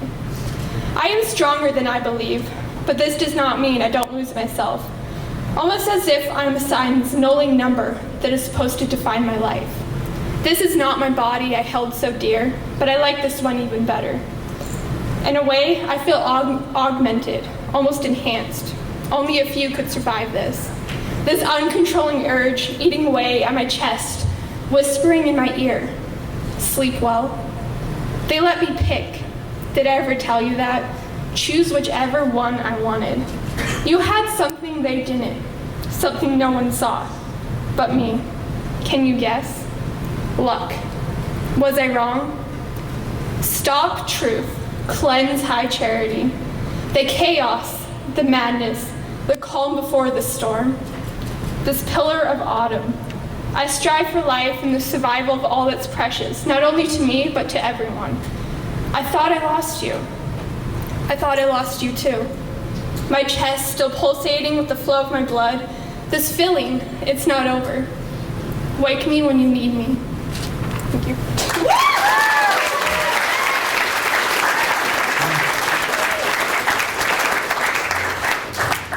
Thank you, Cassie. All right, my average. I can't imagine what it'll be. Not a clue. It's a 1. What? It's a 1. It's a 1.0? Okay. Yeah, 1. 10.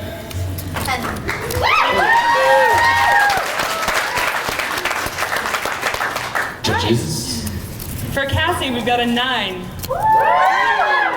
9.1. 9.0.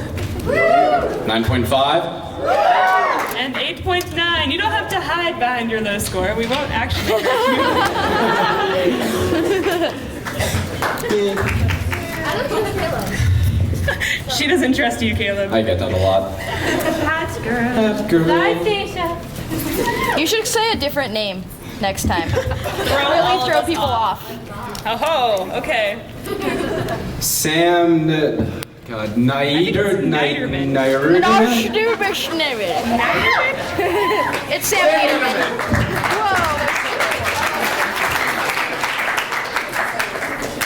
It's only been 4 years, Caleb. Oh, hey, Sam, it's me, Caleb, from school. Oh, hi. Hey! Sam, we've been What was your dating name again? way longer than 4 years. That is not true. Lauren, I haven't known you longer than 4 years. All right. I know. My name is Sam Niederman, and I wrote this poem as a concerned citizen. I must admit that I stole the title from The Daily Show with Jon Stewart. This poem is entitled The Long, Windy, Bumpy-Ass Road to the White House. Have you ever been stuck listening to a really bad joke? You know, one of those long, drawn-out jokes that you know really isn't going to be worth it when you get to the punchline. Well, then you know exactly how it feels to watch the race to the Republican nomination, 2012. Never before have I seen a group of candidates flail so desperately to beat a president. Never before have I seen such a disconnect between a political party and the people. And never have I seen this much hypocrisy. I'm talking to you, Mr. Grinch. I mean, Gingrich. Let's just call you Mr. Speaker. But that means you must speak. You must speak for your actions, and you must speak for your declarations. For example, tell us, Mr. Speaker, how you can claim to be a family values candidate while on your third marriage. Well, you try to impeach a president for lying about having an affair while having an affair. Or explain to me how you're going to get gas prices down to $2.50 a gallon while going to war with Iran. War, war, war. That's all we need is another damn war. We need to stop being the policeman of the world. Thank you, Mr. Ron Paul. Well, never thought I'd say that. Mr. Paul, you may sound batshit crazy sometimes, but you're an important voice to have in politics because this country is buried under a pile of bonds and unpaid debts, and eventually we're going to have to go at this deficit with a hacksaw, not a scalpel. That's better than Rick Santorum's solution, which is apparently to pray the deficit away. I guess there is that one part in the Bible about forgiving your debtors, if only the Chinese were Christian. But Rick Santorum has forsaken and forgotten one little demographic. They're the ones who make up 50% of the population who the current anyone but Romney runner-up thought started as Adam's rib. And speaking of Mitt Romney, well, there's not much to say about Mitt, except that he is willing to do whatever he needs to get elected. But your swing from a Massachusetts moderate to something that kind of resembles a conservative has been disturbing. Paul Bangala of Newsweek has it right when he says it takes a remarkable blend of phoniness and feckleness to simultaneously alienate Republicans and independents. You may be the inevitable nominee, Mitt, but I'm just curious to see which one of you shows up to the general election. And now let's reminisce on candidates of primaries past. Remember when Michelle Bachmann, the Wicked Witch of the Midwest, won the Iowa straw poll? Me neither. Or how about when Rick Perry was leading the polls?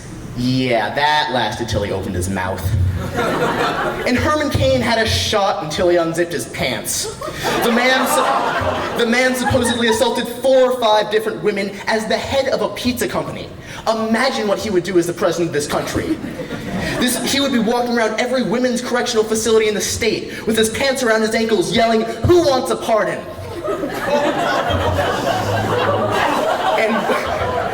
And woe is you, John Huntsman. You were by far the most reasonable candidate, and your party shunned you for your moderate electable views. Part of me feels bad standing up here and reciting this blatantly partisan poem, but this has gone too far. The GOP no longer stands for Grand Old Party. It stands for Grand Old Problems. Because I'm sorry, but the Warren Buffetts of the world should be taxed more than the average school teacher. I'm sorry, but we simply cannot allow companies to regulate themselves because they do not. They focus on their profits and their bottom line, and in the end, when the whole system comes crashing down on top of us, CEOs bitch about their bonuses being a few $1 billion less than they were last year, while the consumer pays the price for their greed. So to Republicans in Congress, across the nation, and in this room, I give you this warning. Moderation wins elections and gets results. And to the clowns who are poked and prodded during their seemingly daily debates this election season, stop arguing about who is the most conservative candidate and start arguing about who can best work with the Democrats to help this nation. Thank you.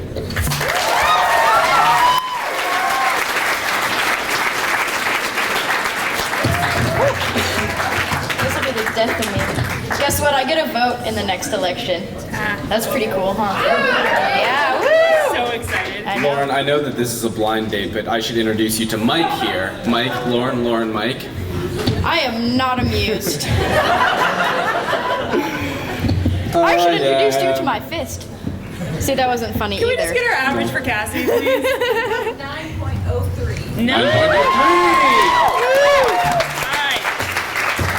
Now for the Niter. What? 9.1. 9.2. 9.2. 9.3. And a 10.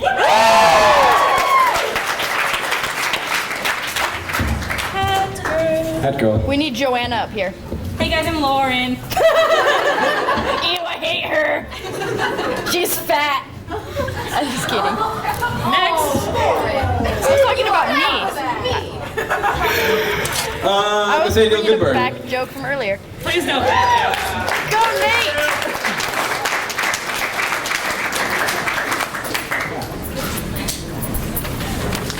Hello, everyone. My name is Nathaniel, or Nate Goodburn. I think I've started going by Nate now. I've got like 3 names, Nathan or Nathaniel or whatever else you want to call me. But anyway, so I've been doing this slam for a while because I was an ARI member for 3 years. I've started to notice a lot of trends about what people write about. And I think a lot of things are kind of negative and leave us feeling sorrowful at the end, or bitter. And that's fine, because I've written several poems like that, and that's all good and great. But this poem is called Smile, and hopefully it makes you feel pretty good. All right, Smile. This isn't just another poem about writing a poem. This isn't just another poem about art, about life, about love, about world peace. But nor is this another poem about war, about drugs, thugs, or mugshots. This isn't a poem about bloodshot eyes or gunshots. You'll have to come in close and stare at this poem's sunspots. So what is this? This poem gets down to business.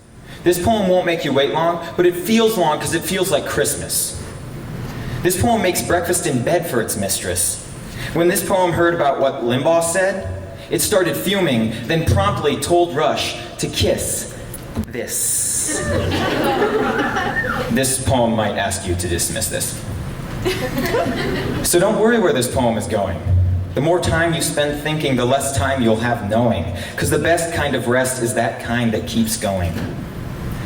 But know at the same time that there is a message. Know that I am not simply up here to fill a schedule. If I have not made you think about politics or religion, or any of that big picture, light fixture bullshit you're not even hearing anymore, then please let it be that I've made you smile. Perhaps even spew your drink out your nose on the next 2 rows and across the aisle. And let it remind you that sometimes all it takes is a little laughter to eat away at your problems. Because even your own beautiful brain can sometimes let slip a little pessimism. Be nice, have fun, stay in school, relax, and let the edges of your lips slip back up into that most comfortable position. Because what you really need is a little first aid. You need to dress your wounds with a little bit of happiness and show all those other folks how to laugh with a little bit of soul. Smile like you mean it till you feel it in your toes. Laugh till you've got snot flying like a rocket out your nose. Because you can complain because roses have thorns, or you can rejoice because those thorns have a rose. Even Ziggy Marley knows what's what and how it goes. And don't ever ask me why I'm smiling. Because if you do, I will come to your house and I will give you the biggest fucking kiss on the mouth. And while I'm there, I will say in a horribly hard to understand mess of tongue and saliva that you deserve better than self-inflicted unhappiness. And I like to think that when you realize that, that's the kind of thing that really makes God smile. Thank you.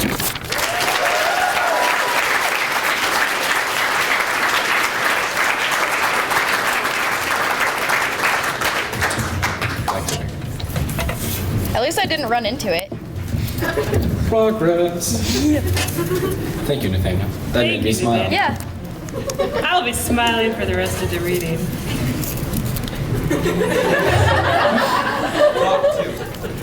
Oh, sorry. So what does make you smile? Everything.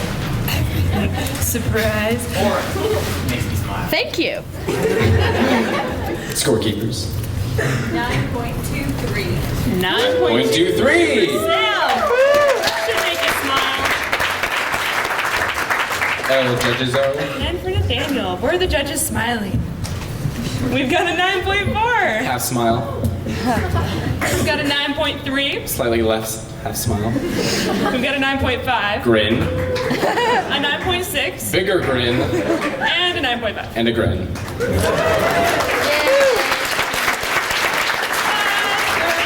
Hi, girl. It's you, Caleb. That was terrifying. Never do that again. Can we get Emily and Alan to the stage?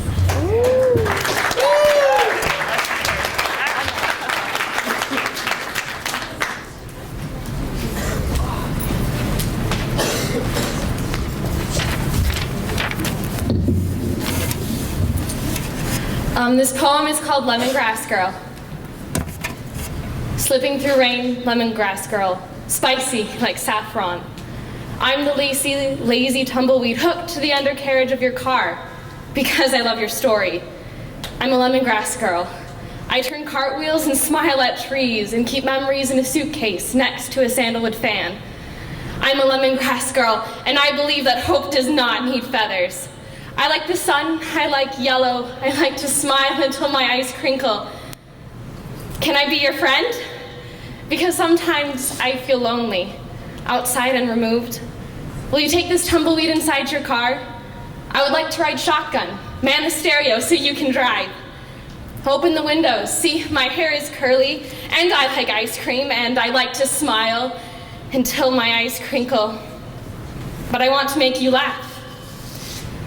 If there was a verb for the actions of an unsettled heart, I would use it here. But there's not, and so just know that I want to make you laugh. I can be funny, but can I be your friend?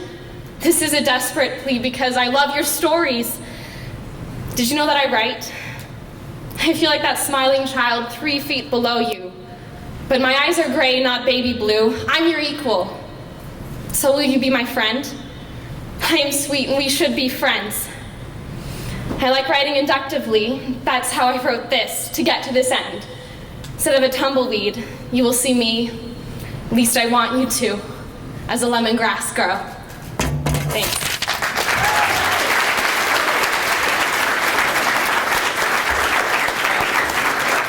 Thank you, lemongrass girl. I'll be your friend. Oh, yeah, we can be friends. You can buy me coffee. I'm just kidding. Scorekeepers. 9.46. 9.46 for Nathaniel. A 9.46 for Nathaniel. Judges. All right. For Emily, we've got an 8.4. Imitation of livestock. 9.2. 9.5. 9.4. 9.3.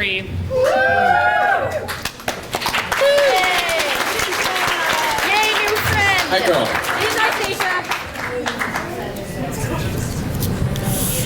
Lauren Byer. I don't know who that girl is.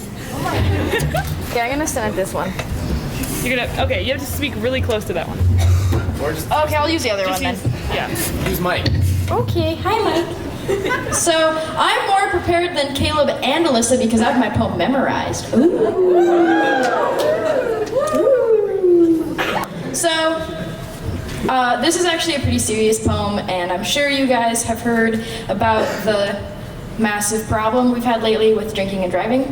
And so it's kind of impossible to not be affected by this. And so my poem is entitled Time for a Revolution. Bad things coming, 3 dead, 2 brain injuries, 1 bottle of Jack, 0 seatbelts. Countdown to disaster, midnight, first Bud Light, clock strikes 1, still having fun. 2 rings true, dude don't puke. 3 phone call home, I'm sorry ma'am, do you have a son? In Montana, we hold our bottles high, a toast to the biggest sky. There's nothing else to do, let's get shitty, let's get high. Let's go for a drive, let's all die. And Missoula, we owe it to these people to do something new. In the last 2, count 'em, 2 months, there have been almost 200 DUIs and 6 fatalities. Let's get shitty, let's get high, by the grace of God, so go I. We drink and we drink and we drink some more because it's fun and we're young and we're sticking it to the man. We think we're invincible and we pray we're never invisible, so we talk too loud and we live too fast so that when we die, it happens in a flash. August. We sit around a bonfire, beers in hand, and he says, dude, I went to Catholic school. I hate religion. 2 months later, he rolls and rolls and rolls his car. Glass on the highway, flashing lights, life flight, life support. Life is different. Somehow we made it, but just barely, and now he lays in a bed. He doesn't talk, but he can point sometimes. Let's get shitty, let's get high. I rarely see my big brother cry, but when he got that call in October, he hung his head and said, "Shit, Lauren, people just throw it all away." November, Mommy died because she got drunk and hit a truck.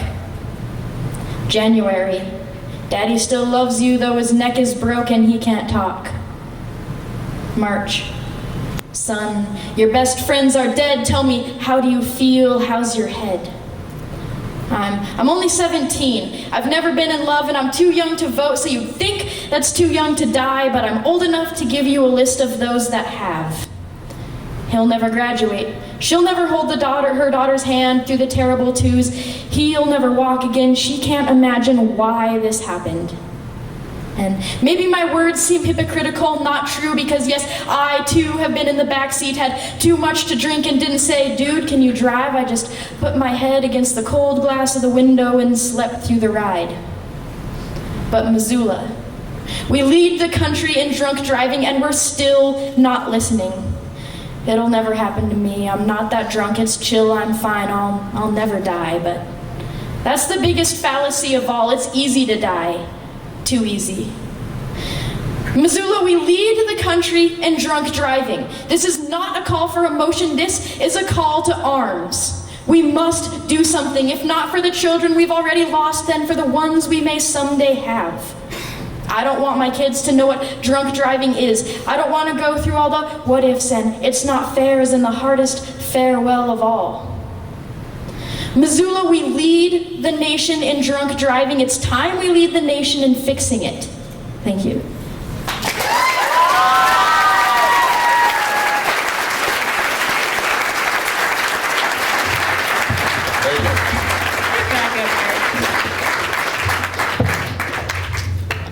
Scorekeepers.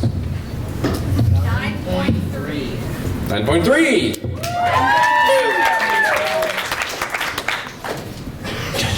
And now Lauren's scores. There's some happy judges here tonight. We've got a 10. Another 10. A 2. Yeah. Some of you are still awake. It's a 10. Another 10. And another 10. I am not satisfied. Lauren wants a refund then. Yeah. Rude. Just kidding. Next we have Coulter Murphy.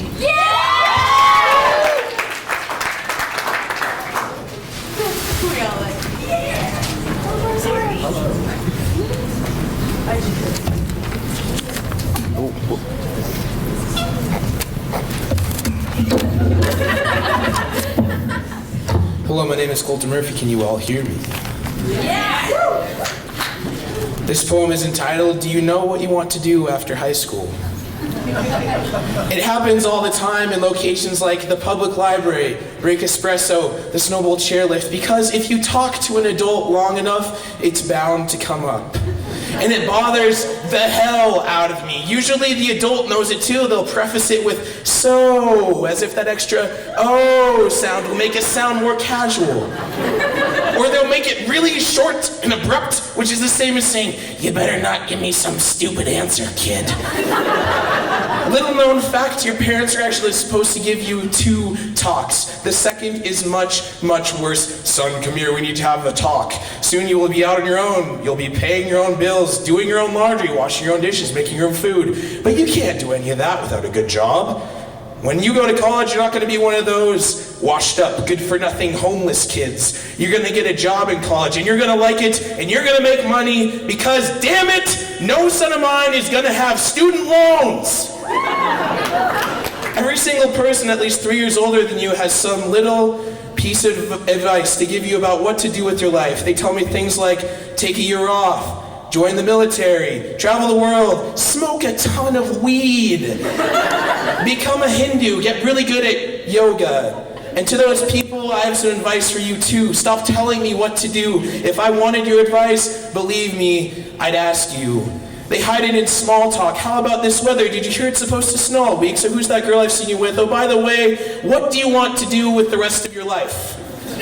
Because honestly, if you really wanted to know, I want to sit in the middle of a lake in a canoe as the sun comes up and listen to the wind and the water as it rises and it falls.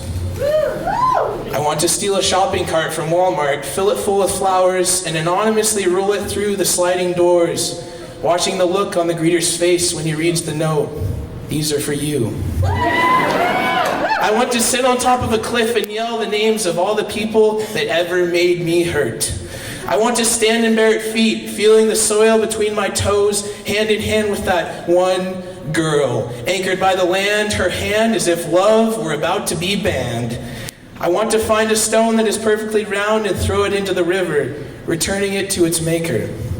I want to roar with a thunderhead over the mountains and watch it roll and boil. I want to smile so big, laugh so loud that the theater begins to laugh at me and not the show. I want to be the first to ever smell a buttercup in spring when it first opens up. I want to sing out songs I haven't heard before, live life like the window is an open door, and when it all runs dry, I want to come back for more. I want to wonder, I want to question, I want to tremble, I want to listen, I want to hip-hop, bass drop, kick-stop, sudsy mop. I want to symphony, speak with me, sweet honey tea on the floating sea. I want to torn jeans, pageant queens, rice and beans, and Mr. Cleans. Most of all, I want you to know this, that I will not be defined by what everyone expects. And whatever I choose will not be a result of what people choose from me. I want you to see who I am.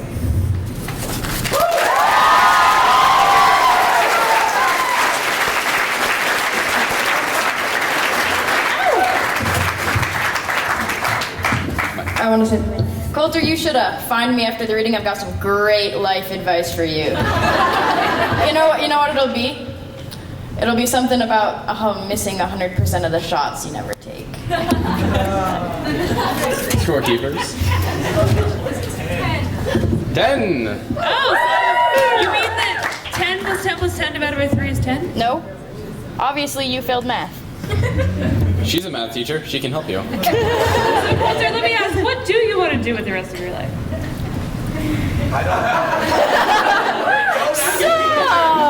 Were you not paying attention to his poem? Let's get the scores for Coulter. We've got a 9.9.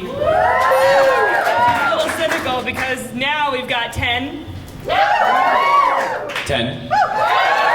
10. 10.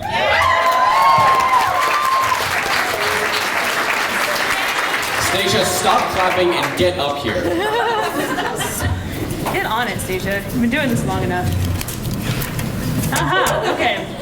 We have Emma Piccanine, or Pecanine. It's Emma! Emma! Emma P.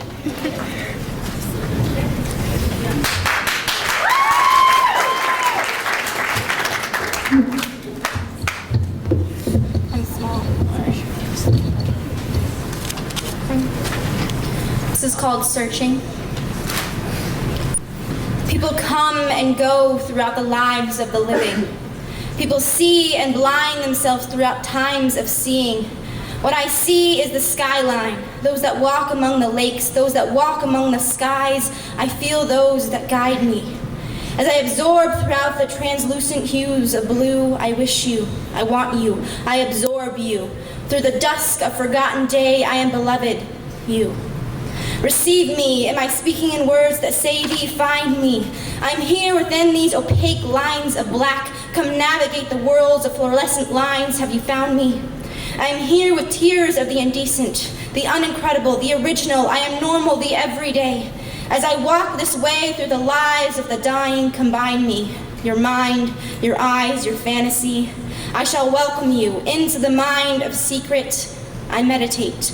Into the space of transcendental, locate me. as I lose myself into the imagination of the elder, as I see me, I am the original, I belong. I am the mind of the mind's eye, and I shall forever urge forward, unforgotten, unnoticed, until the shades pull gray, and I am forever in the memory of those that shall eternally embed what I will ever forever call poetry. Thank you.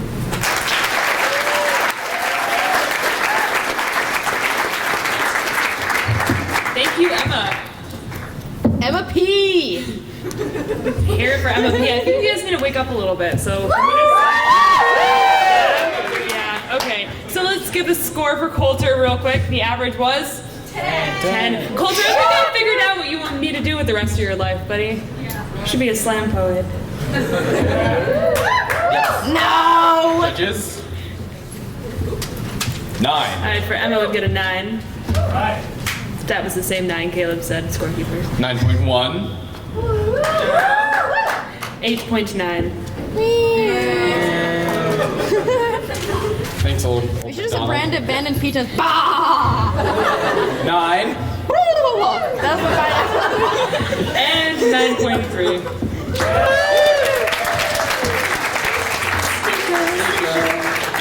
Bye, Stacia. There's someone who's not losing enthusiasm. Hat girl. It's Stacia. Oh, it is her. Hi. My name is Stacia.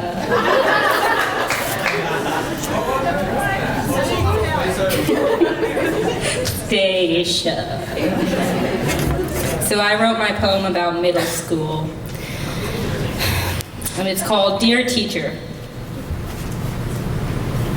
On the first day of 8th grade, I walked into class, sat down, looked around. There was no one I knew, but you shot a glance my way that tore through everything I was, telling me it was not right. Maybe it was my too short hair, the holes ripped in the knees of my jeans. I chewed my nails like a dog chews the chicken bone, thrown out with the scraps. I was scared of you, terrified. I was scared for you. Your eyes stripped away my identity and hung it out on a line for the world to see. I wanted to dissolve into the air, never to have existed. I hated everything about myself. I knew I could never be good enough, not looking the way I looked, not thinking the way I thought. Disapproval hit me like a brick wall and tore through me like a turbine. I hated myself. Even now, I feel your eyes like a blade on the first day of every grade. I walk into class and I feel powerless. I'm always too much of something, too loud, too quiet, too queer, too shy, but I'm never enough of anything else. Sometimes I want to rip these metal rings from my face and I want to bite my tongue so hard, no words could ever be formed again. I want to be torn apart and strewn about, and then reassembled into a new girl you could love. You looked at me as if I were born a disgrace. I showed you how wrong you were. I refused to change myself and become a silent shell of who I was. I am good enough, and I always was, even back in 8th grade, when you looked straight through me and saw nothing worthwhile. Dear teacher, I will not change my hair, but I will change the world by redefining different until it becomes regular. I am anything but regular. I am a triangle with every one of my sides a different length. I want to be scalene. And I don't even mind if all my angles don't add up to be 180 degrees, because it just doesn't matter if you don't know how to classify me. Thank you.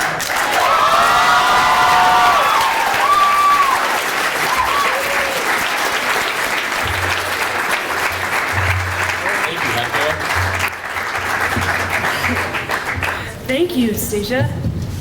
Now you have to get back up here so we can do our snowball ticket thing. We need a we need fishbowl girl. snowball. Wrong one. Meanwhile, My goodness. no, just kidding. Now we're gonna draw. The final snowball ticket for the night goes to... The anticipation is Thank you, come on. It's upside down. Michaela Frazier. Do we have a Michaela Frazier? Did she leave? If she leaves, oh, there she is. We're going skiing for free. Okay. Now we get the scores from the last reader. 9.03. 9.03. Emma P. For Emma P. Thank you. And for Stacia. For Hat Girl. She doesn't have a name. What's that look for? Come on, Miss Helmer. We've got a 10. A 10. A 10. A 9.8. Really? Really? And a 10. Alright, Hat Girl, come on up here. While we applaud for you.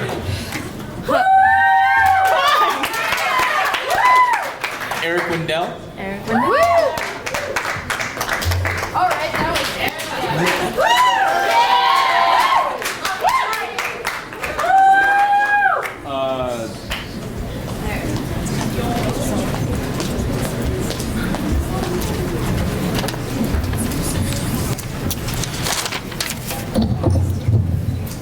Hi, my name is Eric Wendell, and my poem is named Tiffany, and it's named after a real girl I met at the hospital.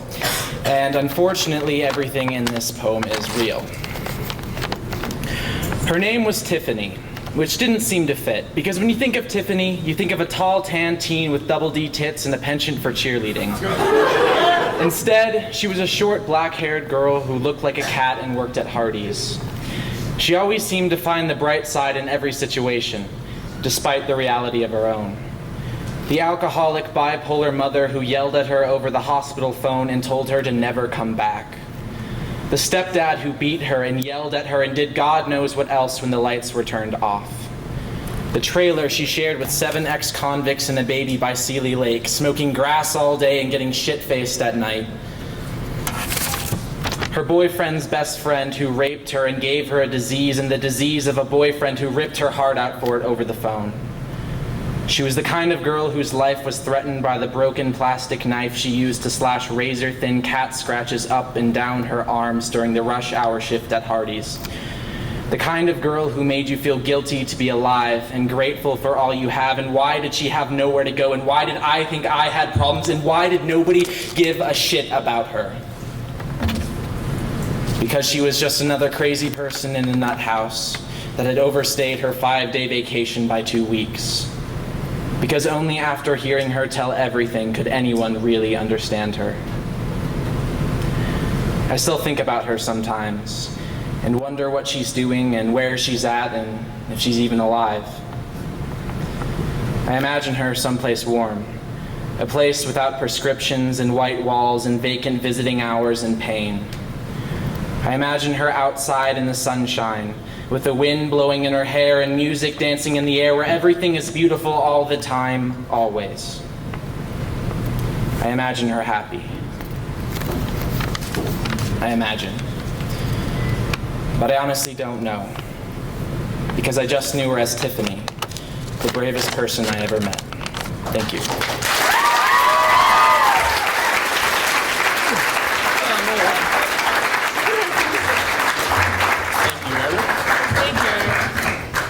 Thanks, Eric. Scorekeepers. 10. Oh, Stacia's average was a 10. 10. There we go. I do believe they said it was a 10. Judges. You didn't get it. For Eric, we've got a 9.7. A 9.6. A 9.5. And a 10. And another 10. That girl. That's good. Bang. Bang!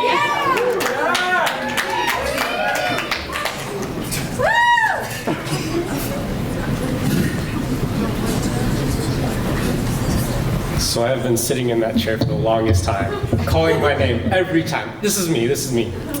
Well, it's like, no, this is not me, this is someone else. Well, it's me now. All right, a little background on my poem here.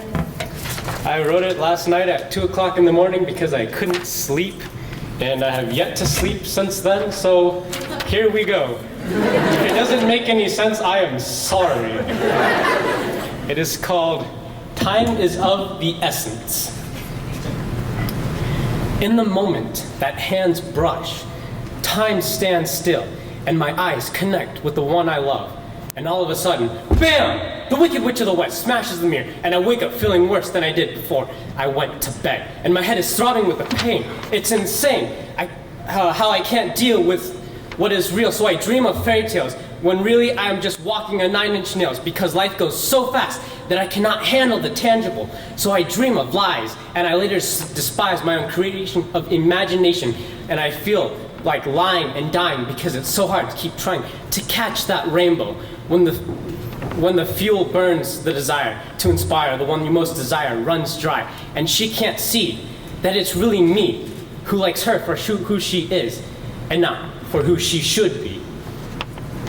And in that moment that hands hold, time stands still, and my cheek brushes against hers, and all of a sudden, BAM! My rose is wilted and tilted to the dark side of the moon, and I feel like selling my soul to get back what she stole, but all I can do is bow to the now and wish that my next dish doesn't come with yearning and burning of mixed emotions and a pool of rain. But in the moment that I am in the arms of my love, I can feel her heartbeat.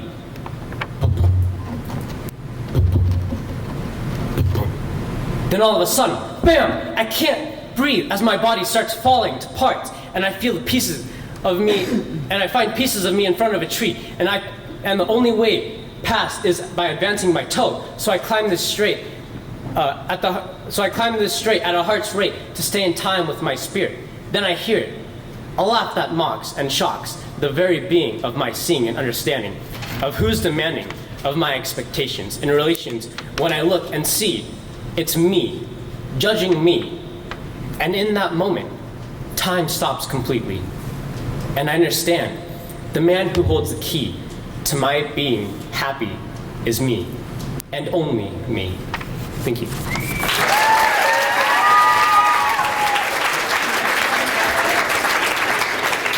Thank you, B. That was very fantastical. Scorekeepers. For the last poem. Got a 9.76 for Eric. Judges. Writing madly. And for B.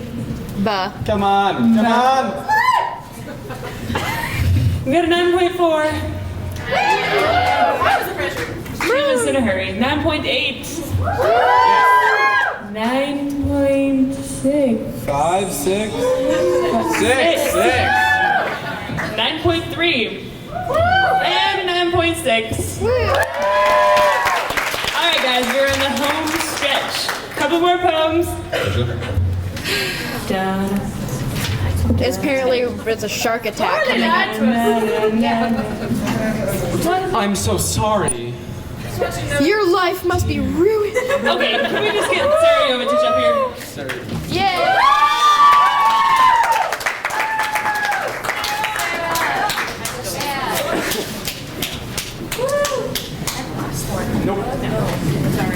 No, that's totally fine.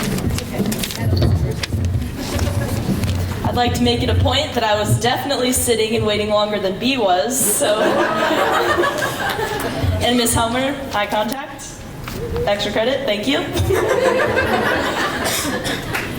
So I hate to put a damper on the mood again, but the poem I have written is a true story, and it is actually after one of our ARI board members, Carolyn Forche. She wrote a poem called The Colonel, and so my poem is sort of after the format of her poem, The Colonel. And it's called This Is My Story after Carolyn Forche. What you have heard is true. I sat in the passenger seat. I was sitting in the passenger seat. I never reached for the door handle to tiptoe to the front of the truck, but someone had to. His jaw dropped towards the ground, his hands helpless with innocence. There is no other way to say this. Her mom screamed, kneeling on the asphalt. Her sisters froze close together, eyebrows scrunched with worry. Traffic backed up to the intersection of South Avenue and 36th Street. Bystanders and emergency vehicles stood by. The evening sun hung over Blue Mountain. We were stopped in front of a church, a for sale sign in the front lawn. Plastic slices of her tiny motorcycle lay in the street at the front of the Ford F-150 as if to announce to us what had happened. Sorrow washed neighbors' faces. The cop asked us too many questions. What time did this accident occur? Were you wearing your seatbelts? Did you even see her riding into the street? Rumors flew as fast as we hit her. Oh my God, did you hear what happened? It was on purpose. They definitely saw her going into the street. It was on a crosswalk. They should have been paying attention. It was not on purpose. What would you have done? Who has the audacity to be so bold and assume that fabricated 4-word sentence? The EMTs laid her in the stretcher gently. The ambulance rolled her away. There was some talk of how she, in fact, was not dead. Bystanders asked if I was okay. Michael said it wasn't our fault. My mind told him to shut up because now just wasn't the time for condolences on our behalf. He doesn't even remember who we are anymore. But I remember. My boyfriend told me with his eyes, I am so sorry. I pulled the phone out of my pocket and trembled it out of my grip and dropped it into his hands in front of the open passenger door. I'm tired of holding this from everyone. I was there too. It could have happened to anyone, they said. Could it? Has it ever happened to you? I slammed the trunk door and ran towards the church, away from the ditch and sidewalk and crosswalk I'd never forget, away from the cross and wreath I'd pass going to school every day for the next few years, away from the street I would avoid driving down for weeks. Express it through your writing, they said. And I did. What they say is true.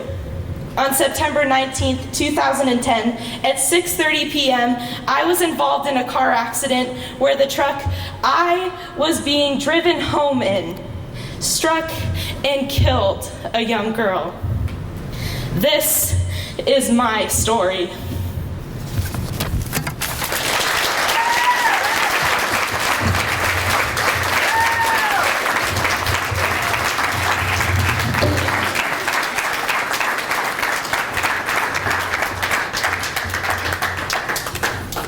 Thank you. That was Sarah. awesome, Sarah. All right. So, can we get the score from the last reader? 9.53. 9.53. 9.53 was the average for me. Excellent. So now Sarah's scores. 10. 10. 10. 10. This is so boring. 10. Yeah! Whoa, sit down, hot girl. So we have horses. one more reader, and whoever he or she is knows who they are, I hope. But before we do that, we have a slug of thank yous. I'm not sure if you guys get it. This is a Louisville slugger. Anyway, thank you to the Elks for letting us use this awesome space once again. It's such a great place to hold a slam, and thank you to the awesome band, the New Jive Youngsters, which Laura mistakenly called the Jive. Wait, what is it? The Live Young Jivesters. The Live Young Jivesters. Not the same thing, but not the same thing. Thank you for giving them a round of applause. Also, thank you to the Oval for hosting this slam with us.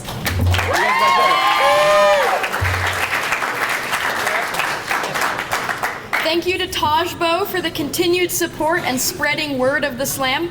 Yeah. Thank you. Oh yeah, give him a round of applause. Thank you to MCAT for filming the slam. In case you didn't get enough, you can watch it on MCAT again. Thank you to all of the readers. Give them and yourselves applause as well.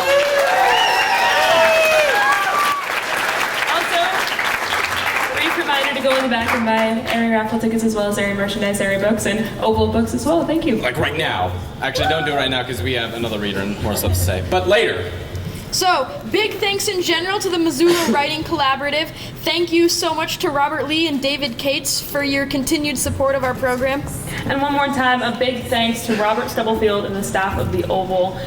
Throughout the year, this magazine offers us so much support. They come to all of our readings, they help us with some of them, they spread the word around campus, and we wouldn't be what we are without them, so thank you.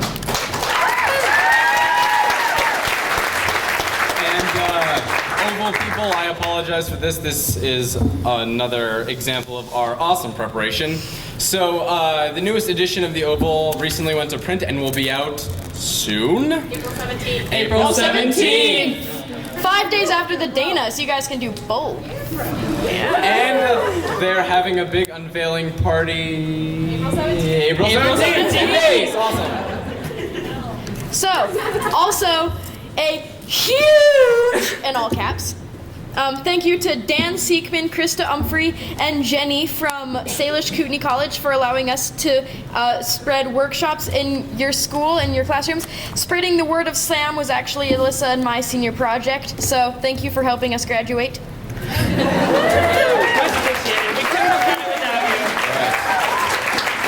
And now, Hat girl. one final time, Hat Girl. Who are you again, Hat Girl? Stacia. Oh. There it is. Joshua Yates. Woo.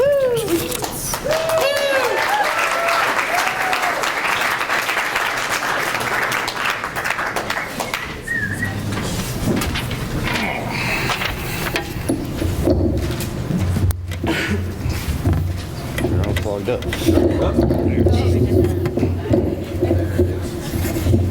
Yeah, there we go. All right, my name's Joshua. Thanks for staying.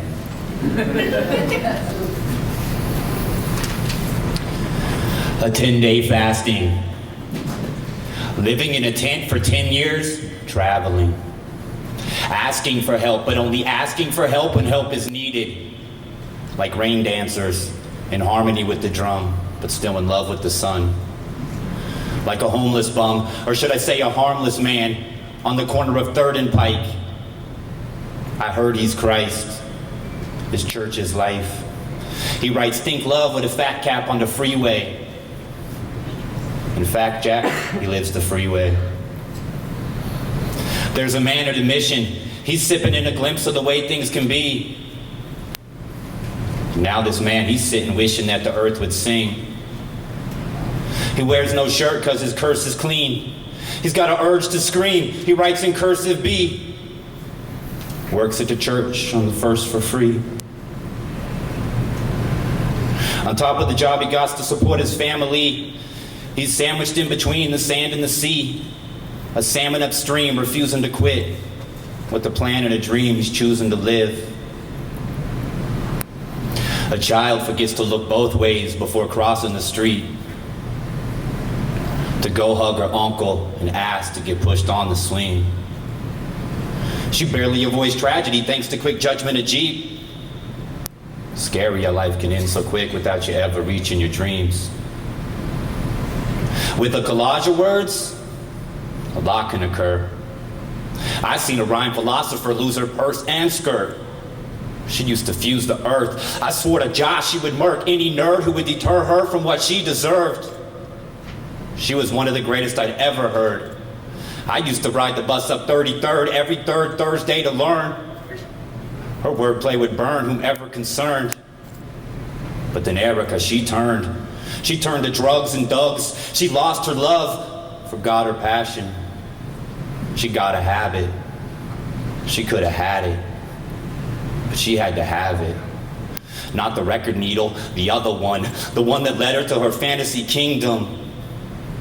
Man, every time I heard her rhyme tight, it was magic.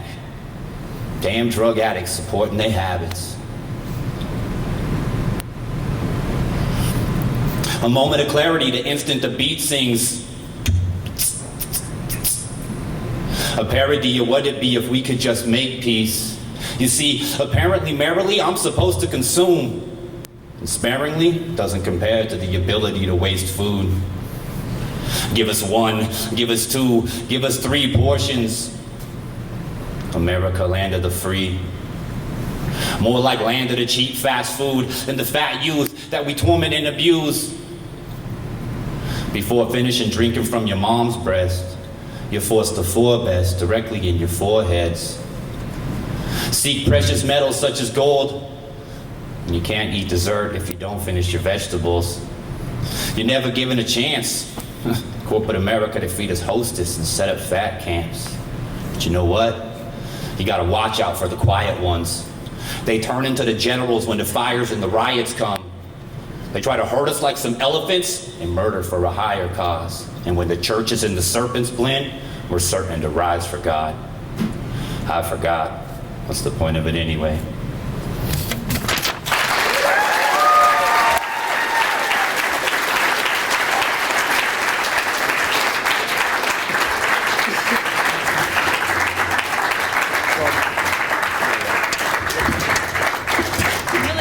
Stuck around for that one. Yes. We were just gonna leave, even though we're the MCs. We're just like, nah. Scorekeepers. So our last poem. What? 10. Poem, yeah, everything 10. Judges. For that last one, we got a 9.3. 9.8. Yeah, 9.2. 9. That's what we're doing. 9.2. So while our scorekeepers, that was our final poem for the evening. So while our scorekeepers are busy frantically deciding the places, and remember, none of us area people in the audience can win. We're gonna keep you guys wildly entertained. Heinously entertained. With puns. With poetry puns. Yeah. So, we found like 100 poetry puns. That is on the not internet. true. That is not And, true. There's like 12. There's like 12. It's true. Okay, but these are the only ones, regardless, that were actually remotely funny. So, This one needs it. This is my prop for this one. all right. Okay. What is the highest honor among cowboy poets? I don't know, Caleb. What? Poet laureate.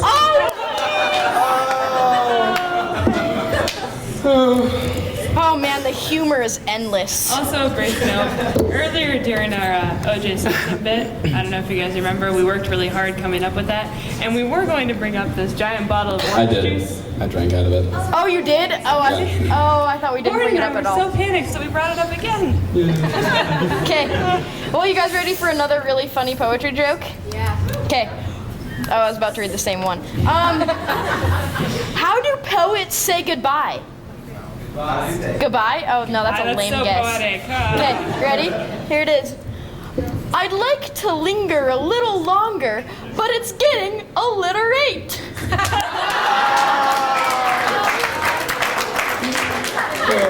Funny.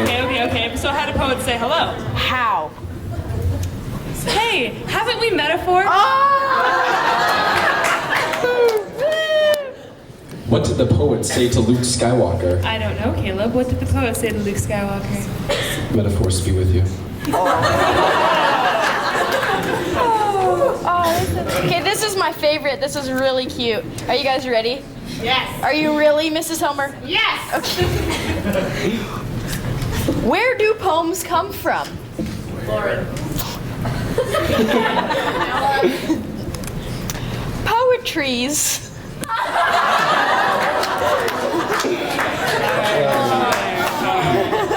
I thought it was funny. Did you know that a backwards poet writes in verse? Comical. You guys better be wrapping up because we have one more. One more funny thing to say. Fantastic. We still have one more. All right, we'll go Sit down. quickly. Go. I love this one. Show me a piano falling down a mine shaft, and I'll show you a flat minor. Oh, man. Oh, God, those were awful. So bad.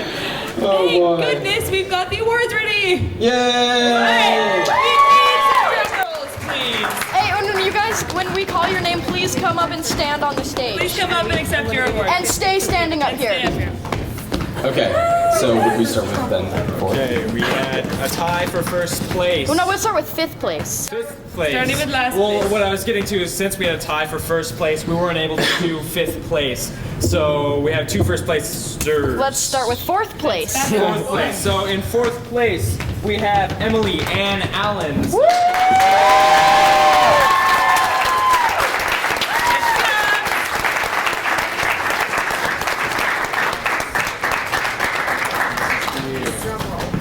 In 3rd place, we have Nathaniel Goodberg.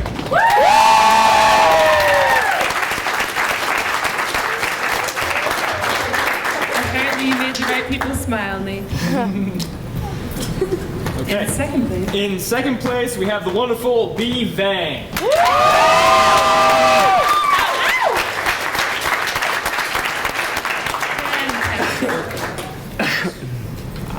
And in 1st place, apparently we've only got 1 envelope, so sorry, 1st place winners. One of you only gets the cash. Oh. And 1 gets the envelope. Consolation prize. And a tie for 1st, we have Coulter Murphy.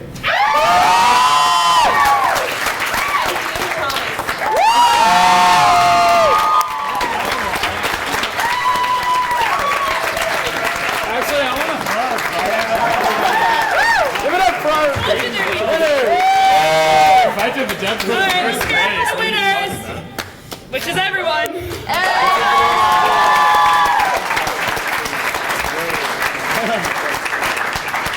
Get off the stage. Get. Cut it in half. I'd be down for doing that. Yeah. All right, Cut it in half. Sorry. Dance! Well, there's stuff in.